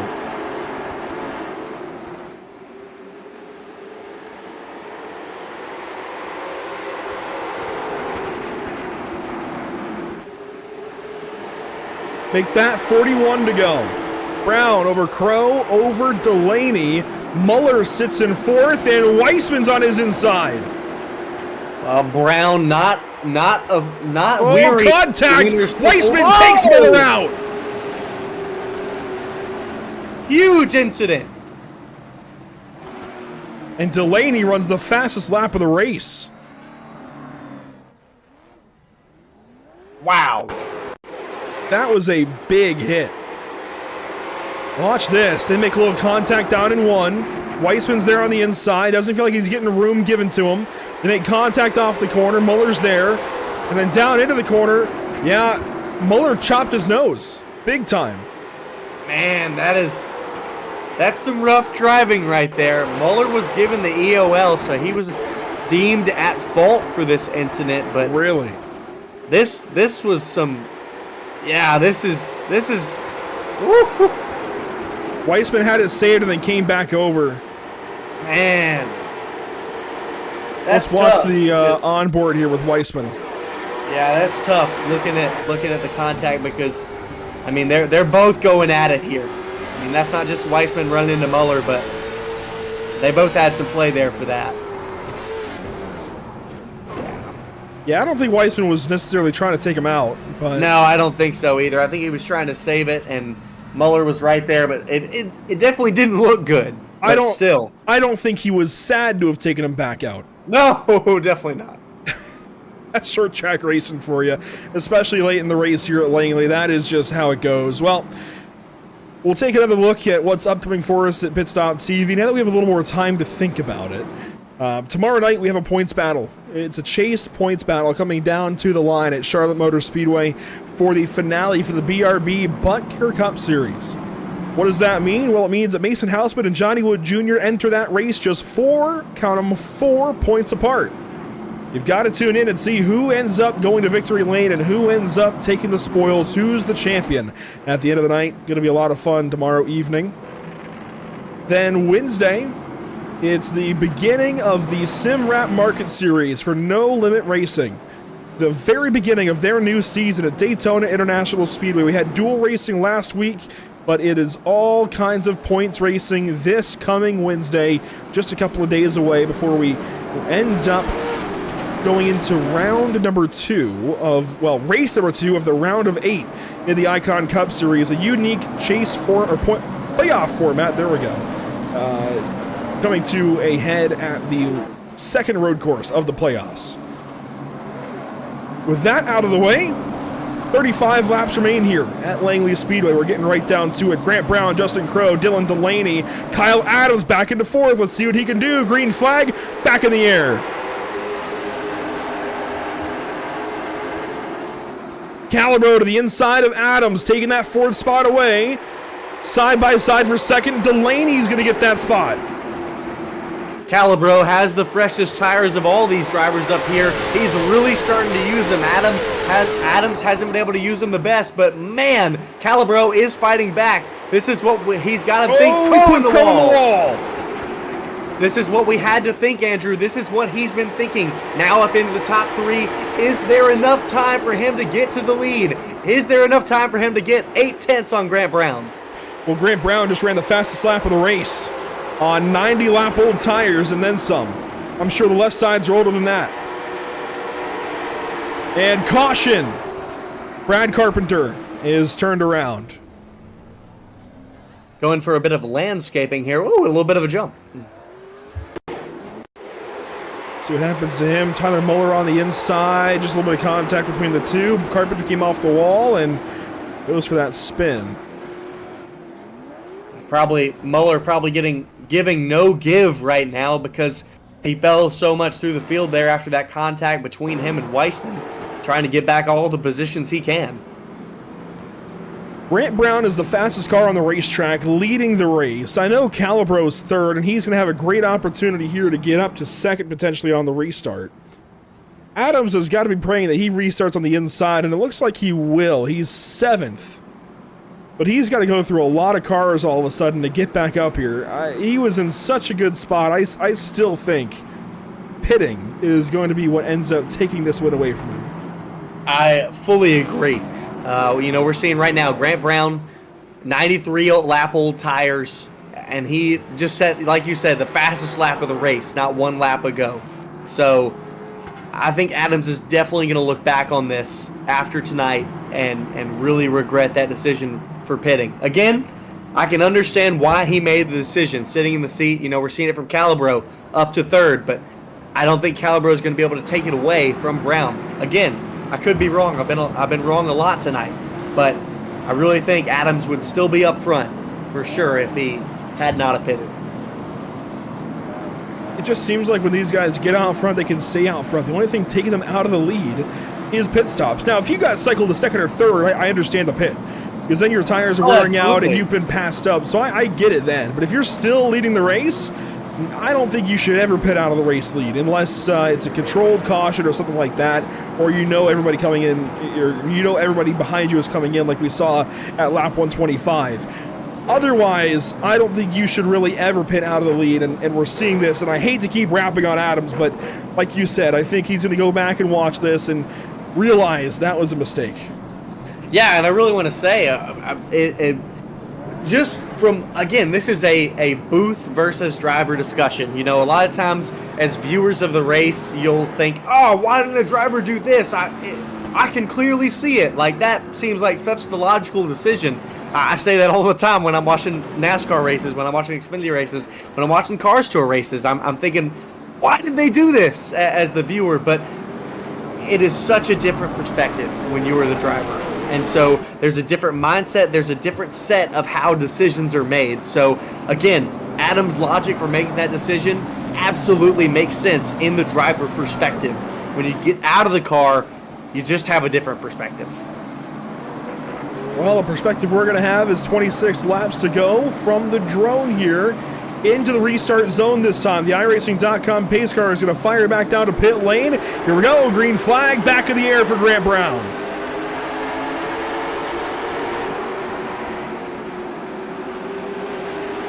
Watch Calabro. He gets loose into Sean Hayes. Hayes comes back down into him. Calabro's going to spin into the wall on the inside. Calabro with the best tires, the best speed, goes for a spin, makes a mistake.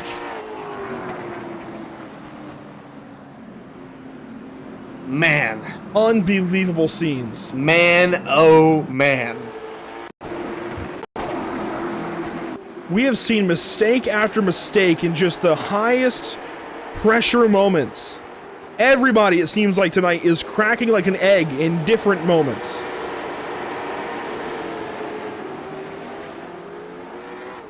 That was Calabro's. You saw it there on the replay, just got in deep, had a bit of a moment after he got loose out of two, then got in deep and went for a slide, went for a spin. The important part of that is he's now down in 12th spot. He was third. And now Grant Brown has got better tires than what's right behind him, it looks like. Yeah, the closest car with the freshest tires of the bunch is going to be Matt Mingo. Wow. We've seen Matt Mingo at the front, at the back, in the middle. Man, we've seen just about every car everywhere here tonight. So, I mean, Matt Mingo, 70 lap fresher tires. We talked about it. I still think track position is key. I know you agree there, Andrew, but Matt Mingo, can he do anything? Justin Crowe, 59 lap. I just don't know anymore. I've become so confused. So confused. But I think the best spot to be is going to be the race leader. That's all I can say. Yeah. I mean, I fully agree. And this is one thing I love, Andrew. Honestly, as a broadcaster, as someone who understands racing and a lot of this stuff, I honestly love the times where I'm a little bit confused and where I just really don't know what's going to happen next. I mean, as part of me is a broadcaster, part of me is a viewer, and here we go. Green flag back in the air, 21 to go as of the drop of the green. Sean Hayes now third spot, going to try and bully his way through. Right in the back. Yeah, there's a big one. Dylan Calabro around again. Calibro's right front fender is gone. He's done. Wow. Taking a look back here, looking at Calibro. Wow. Looked like Jevin Jarowski got into Muller there, turned right into Calibro.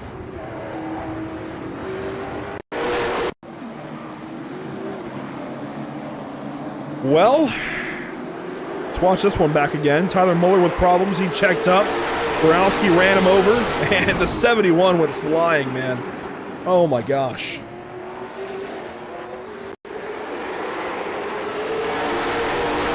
Watch the 71 at Calibro up on two wheels for a moment. The two rear wheels, that's not what you want. Hits the wall hard. That's his race done. Again, I don't think that happens if he had just not pitted. But here we go. Quickie yellow. We're going to go right back into the restart zone and send them back green. Trying to get this one done. Sean Hayes is going to get through to second spot. He's going to take it over. Crow next in line to go by the 88 of Delaney. One lap complete off the restart.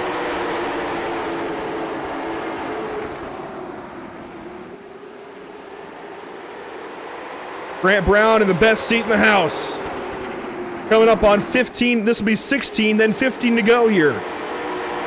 Sean Hayes, we've seen him mid-pack all night long, just fighting throughout there. We know how tough the mid-pack has been. Now he's running in second. New fastest lap, Grant Brown. Still setting fastest times out front. Those 1,000-lap-old tires. Weissman gets absolutely destroyed. That is the points leader in all kinds of trouble. He's taken a fast repair already. He got hit. Absolutely pummeled. He is upset over the radio. Very, very upset at what just happened. Taking a look back here. Man, we were up at the front, and this is all, like we talked about, this is in that mid-pack. Looking back here along with Weissman. Right around Kyle Adams. I mean, this is the stuff you can't have happen. And was it Adams that got him turned around, maybe? Answer is yes. Yes. Oh, man. Wow. What is I think he was the most doing? upset with Jarowski. He had to have had contact with somebody else back behind him to get him turning right like that. I hope so, because that was drastic.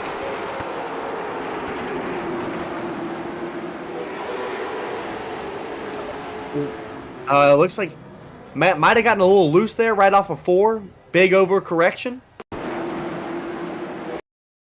I don't know. Let's watch the hands. Yeah, I want to. Yeah. Looking along here with Jevin Jarowski. Yeah. Looks like he just gets. It's an easy spot to get loose there, and looks like he just. It looks like his car just stopped turning.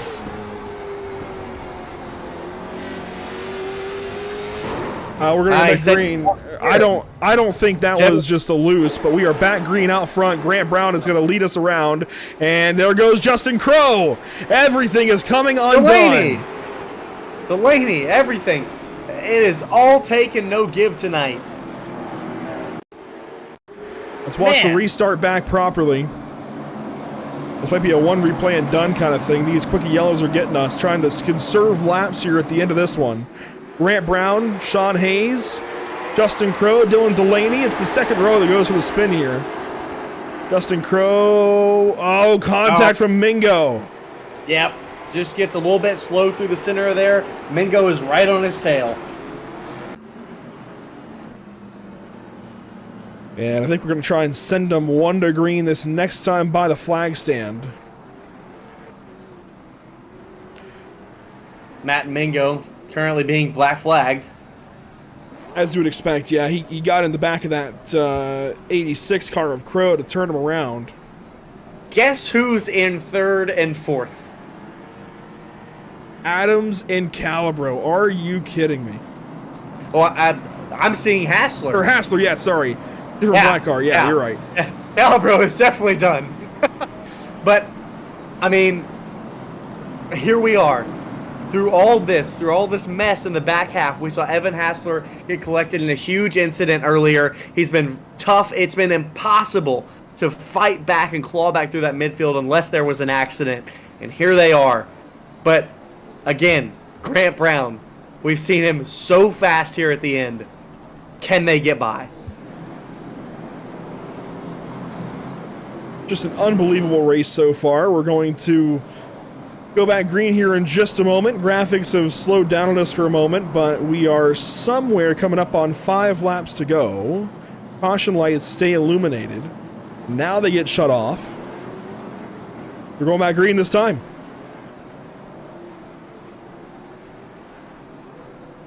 Grant Brown, Sean Hayes, Kyle Adams, the front of the field. Then Evan Hassler. Then Tanner Berge. We haven't said his name in a while. While graphics slow up on us, we're just going to watch this one unfold. Green flag back in the air.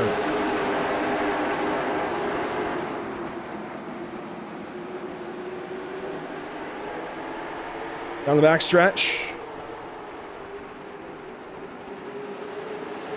Grant Brown, Sean Hayes, Kyle Adams, your top 3. Adams gets a little bit wide there out of turn 2. Still a fight between the 14 and the 1 of Sean Hayes. Coming back here, coming to 5 to go here at the line. So 5 to go there, caution.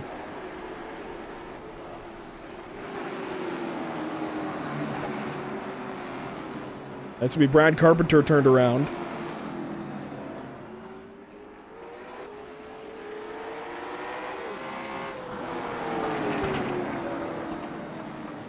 It gives us a second maybe to work on the graphics in the background. It's been one of those nights. It really has, Scott. It has been a rough one on and off the racetrack. It has. I mean, there's a little bit of confusion here from some drivers just about what is going on. I mean, look, we talked about how much chaos was going to happen here in the end, and this is pretty much the right amount for one of these races. So, again, we talked about it. Misfit Racing is a great league. This is just what happens at the end of short track races here within iRacing. This is not out of the normal to see stuff like this. So these guys are just giving it all they got, and that means that someone's going to push a little harder than they should have.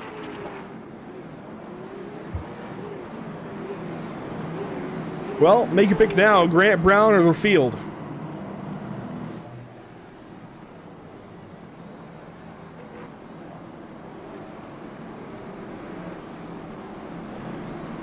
Personally, the blinking has me a little skeptical of Grant Brown. Sean Hayes, Kyle Adams right behind him, then Evan Hassler.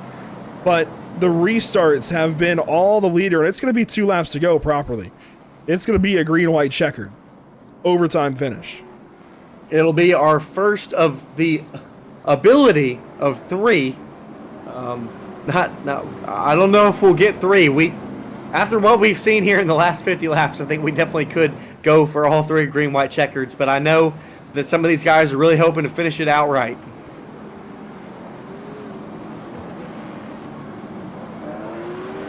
We'll give this thing one final attempt at the very least. Give me 1 second on graphics. There we go. So let's bring up the overtime rules. This is important to talk about. 2 laps, basically, for an overtime restart attempt. A green lap, then a white lap. Then checkers will end it. If the green lap is completed, the race is official. No matter what happens then, the race will end after that white lap. If the green lap is not completed, they'll restart again. We'll try it again up to 3 times. After all attempts are used, a caution can end the race if it comes out during that green lap. That is the rundown. We'll leave these rules up on screen here as we go green in just a moment. The iRacing.com pace car lights have been extinguished. We're working into overtime here in Hampton, Virginia. Waiting on the call from race control to get this race restarted. Grant Brown in the box, waiting for it. Green flag back in the air. 2 laps to go. Adams down on the inside of Hayes here, trying to go for second position. Brown out front alone. Adams gets into Hayes a little bit. It's going to take a big send from either of them now. White flag this time by 1 to go at Langley. This race is going to be official no matter what. Adams clears into second. Hayes tries the crossover. Won't be able to do it. Brown out front with a 2/10 of a gap lead. Heading into 3 and 4. No one to challenge him. Grant Brown is going to win here at Langley.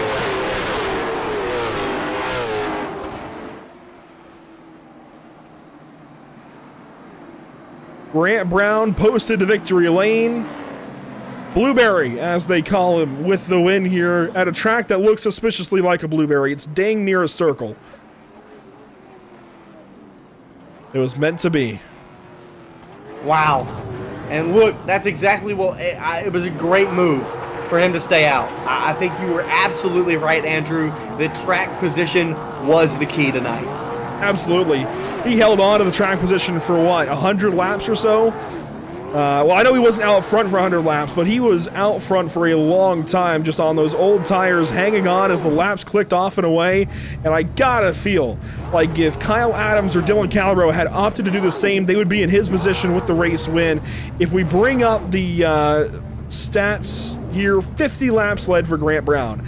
And that was just 50 laps of him staying out front and just hanging on to the race lead, ignoring everybody behind him, staying out on those old tires and hanging on for the finish. I said it, Grant Brown or the field. Well, it was Grant Brown. What an absolute performance. What a race. I mean, we saw a lot of chaos here at the end, but wow. I mean, I've got to say, I think it was a great end of the night and just awesome. Well, let's go through our unofficial race results here in just one moment. It's going to be Grant Brown with the win. Kyle Adams there in second. Sean Hayes, Tanner Burge, Justin Crow.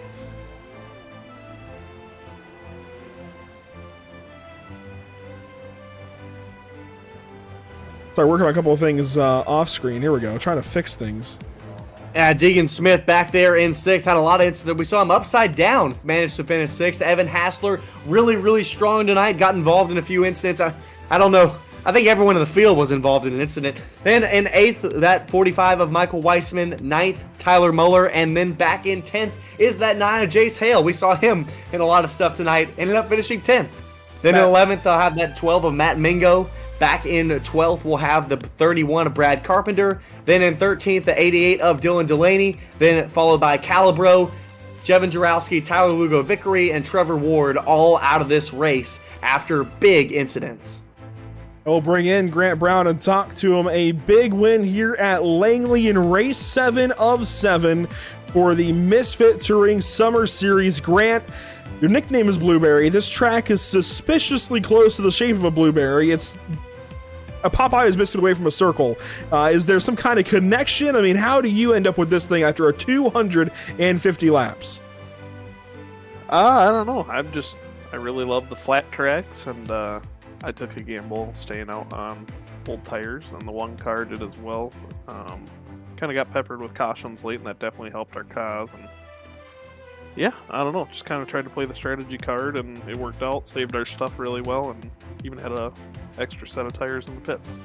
It worked out to the best of degrees, certainly. A big win for you, and you attribute that, right, to staying out as you did. Do you feel like if the 24 or the 71 or if somebody else had stayed out in front of you, do you feel like they would be in your position here? I think whoever was in the lead at the time we started getting all the cautions was probably going to be in the catbird seat. If you were first or third, that was probably your best bet. Second, just didn't have quite enough on the restarts, usually with how bad the outside line was tonight. Well, congratulations, Grant. 50 laps led. I know this kind of wraps up the summer for you as a whole, for everybody here as a whole. How did the summer go for you from your perspective? I don't know if I made all of them, but I tried to make the most out of the ones I did attend. I think I got 2 wins. I think this makes 2 wins on the season of them. So I'm happy with it, and hopefully we can build into the fall and the winter season starting in November. Well, it's good to talk to you, Grant. It's been a while since I've chatted with you. Congratulations, and best of luck here in the fall and winter season. Thank you. Grant Brown with the win this evening at Langley Speedway. We'll move on down and get Kyle Adams, who goes to Victory Lane. Or sorry, second place. I'm sure he visited Victory Lane there to Grant Brown, but second place for Kyle Adams. Well, Kyle Adams now in the booth with us. Kyle, what a race. I mean, absolutely hard fought. I think you were everywhere throughout this field tonight. First of all, tell me about those last few laps. You're sitting in third on the inside. What did you need to do? What did you need to have to just a little bit more to get to Grant Brown? Oh, man. Dude. Tires was everything for this race. It's something, I'm still learning with the team with RKM, is learning how to save tires, learning tire strategy, and just being patient. 250 laps. Originally, it was going to be 300 laps. So, but a 250 lap race is at Langley is pretty hard on the car, hard on the tires. So, and for a little less experienced driver like myself, it's pretty tough. So I just I needed less cautions. I'll tell you that. I was on better right sides than Grant, and just needed a nice green flag run. But just running 1 and 2 laps at a time for the last 50 laps is pretty tough. Yeah, me and Andrew talked a lot about up here in the booth about your call to make a second pit stop. We saw that through the first half of the race, you were hunkered down back in the mid-pack, around 8th position, weren't really able to move through the field after that. Imagine you were saving there. We saw you pit earlier than most of the leaders, and you cycle out to be in the front after that first pit stop from all the rest of the leaders. What brought you to the decision to pit again? Because we saw that Grant Brown was able to stay out, and we saw that track position really kind of was key in the back half. We talk about the difference between the broadcaster view, the viewer view, and the driver view. What brought out that decision to pit a second time? Yeah, I was in the mindset that with about 75 laps to go, that I should probably. I'm pretty sure I just ran those tires that I was on. I just overran them, and they were hot, they were slick. You're probably seeing them slide around or just get overly tight out of two. So I was like, well, these guys up here haven't taken their tires yet, so I'm just going to take mine and wait, and then when they all go to get take tires, I'm just going to slide right up to the front, and that's pretty much what happened. And it was a very risky call because I was the only one that went in, and I didn't even tell the rest of the team that I was doing it. I was just like, I got to try to get a win, or at least a top 3. So I'm gonna try something off the books, and let's see what happens. Yeah, we saw it was very, very difficult to make it out of that mid-pack. We saw you able to do that. Couldn't quite get it with second. Still a great result here to round out the Misfit Summer Touring Series. Now we've got a little bit of a break till the Misfit Touring Series Season 2. What are your plans? We know you're a very busy guy. Yeah, we're going to take a nice little month break here, and then November 2nd, it's going to kick off with, we're running 4 leagues. So we're running tour mods, late models, mini stocks, since those are on the sim now, and then street stocks, and those are going to be bi-weekly. So, 3 leagues a night. Saturday nights within MRL, everybody's welcome to join. They're free to join. So, really, really great guys, really fun racing as you saw today. Everybody's hungry for a win, and that just really puts on a good show, but puts on a good league, and everybody stays together and hangs out during the midweeks, and with no IRL racing going on, it's that's pretty much what we're going to be doing, is focusing on iRacing, and outside of that, I'm going to be focusing on the company I own, Misfit Productions, and getting the documentary for the Rockford Speedway published. So hopefully we can get that taken care of. Well, really excited about all that. No, it's been a long time. Y'all been needing a break, so congratulations on the second place tonight. Hope you have a restful next month before the start of all of those leagues. Yeah, thanks guys. Thanks for hopping in, and thanks. A really big shout out to Andrew and Pit Stop TV for kind of picking up the ball and helping getting us through this season, and so. Just you guys do a really great job. Scott, thank you for coming over from Podium and helping to add to the broadcast. You guys did an amazing job, and just really want to thank you guys for all the hard work you put in. Well, thank you, Kyle. Appreciate it. Now we're going to get a word from third place, Sean Hayes. We saw him battling all night tonight. We saw him in some incidents. Again, like I said, I think we saw everyone in incidents. But Sean Hayes battled hard to bring it here over to third place. He's going to be with Andrew. That's a third place effort for Sean Hayes in the number 1 car from RKM and Rocket Race Wraps. A solid night for you, Sean, but it wasn't always looking that way. Even though you started 7th, you really had to fight and claw up there at points in time. Never did lead a lap. What was your night like from your perspective? It was challenging for sure. We came from the back to the front quite a few times. But, all in all, it wasn't too bad to come home with the P3. You say it's not bad to come home with a P3, but do you feel like there's anything you could have done there at the end to get that spot away from Grant? I mean, you were second coming to the restart. It's always difficult on any of these short tracks to restart second and actually try to get that race lead. But is there anything else you could have done? Legally, probably not, but I don't know. We probably could have raced them a little bit harder, but I didn't want to. There wasn't a whole lot of time to do anything, honestly. Green white checkers make it difficult. Well, Sean, as this wraps up the summer stretch for the Misfit Touring Series, what's next for you, and do we see you make it into the Touring Series here in the fall? It's a possibility. I'm not sure what the possibilities hold for the rest of that part of it yet. Well, Sean, it's good to talk to you. First time in a while, if ever. So really good to chat with you here briefly at the end of this one. Congratulations on the P3 effort, and hopefully we're talking again soon. Yes, sir. Thank you. And that is Sean Hayes. When it's all said and done, that's the wrong channel we've been into. There we go. We'll get him in the right spot. Well, solid night all around, I think. A really fun evening, at least from my perspective here. And I'm just glad to have been able to share it with you, Scott. It was a really, really fun night here at Langley Speedway. Oh, look, Andrew, I've always had a good time with you in the booth, the times that we've gotten to do it. Always love doing it here, especially at Langley. You know, you and me know this track. We know the kind of stuff that it produces, and man, did not disappoint at all tonight here with this 250 lap feature. So these guys at MRL are going to take a break. They'll be back in November, but me and Andrew will not be taking a break, and we'll be doing a lot of work here around Pit Stop TV recently here, coming here soon. Yeah, a lot more coming at you. A lot of NASCAR Cup Series style racing. Next up, we take the NASCAR Cup Series cars out to Charlotte Motor Speedway with the BRB Butt Kicker Cup Series. That's going to be for the season finale. I've said it multiple times now this evening. You just got to tune in and see who takes the championship tomorrow night between Mason Houseman, Johnny Wood Jr., Stephen Borbell, Adam Buzzio, a bunch of guys over there racing for the championship tomorrow night. In fact, one of those drivers going for the championship has a 2-lap hold at the start of the race after drama at Martinsville a week ago. That's the perfect reason to go and tune in. Short track racing ended up giving us a penalty at the start of the championship finale.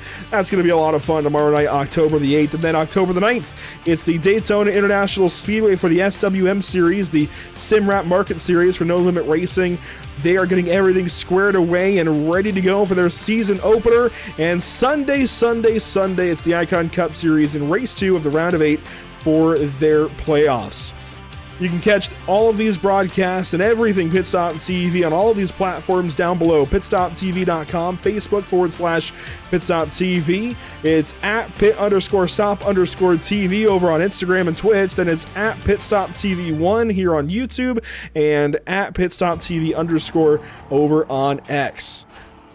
Scott, one more time, final time this evening, wrap this one up for us. Man, like I said, absolutely awesome. I mean, we had, throughout the beginning, it was hard to make a pick. And, you know, we found that halfway through the race, it was getting pretty stable. And we felt confident, you and me, about making some picks, about going with Hassler. But, man, that back half threw us for more of a curveball than we ever imagined. And, again, like I said during the broadcast, I absolutely love it when it's out of the box and you never really know what's coming next. I think those are some of the most exciting races. So I was really happy about tonight. Had fun doing it with you, as I always do. So just glad to have been here to do it. Thanks for watching this evening. It's been a pleasure as always. That'll do it for us from Pit Stop TV and the virtual Langley Speedway. Thanks for tuning in. Thanks for being here. It has been a pleasure, and we will see you all in the next one. Make sure to keep up with everything Pit Stop TV, and we'll see you then.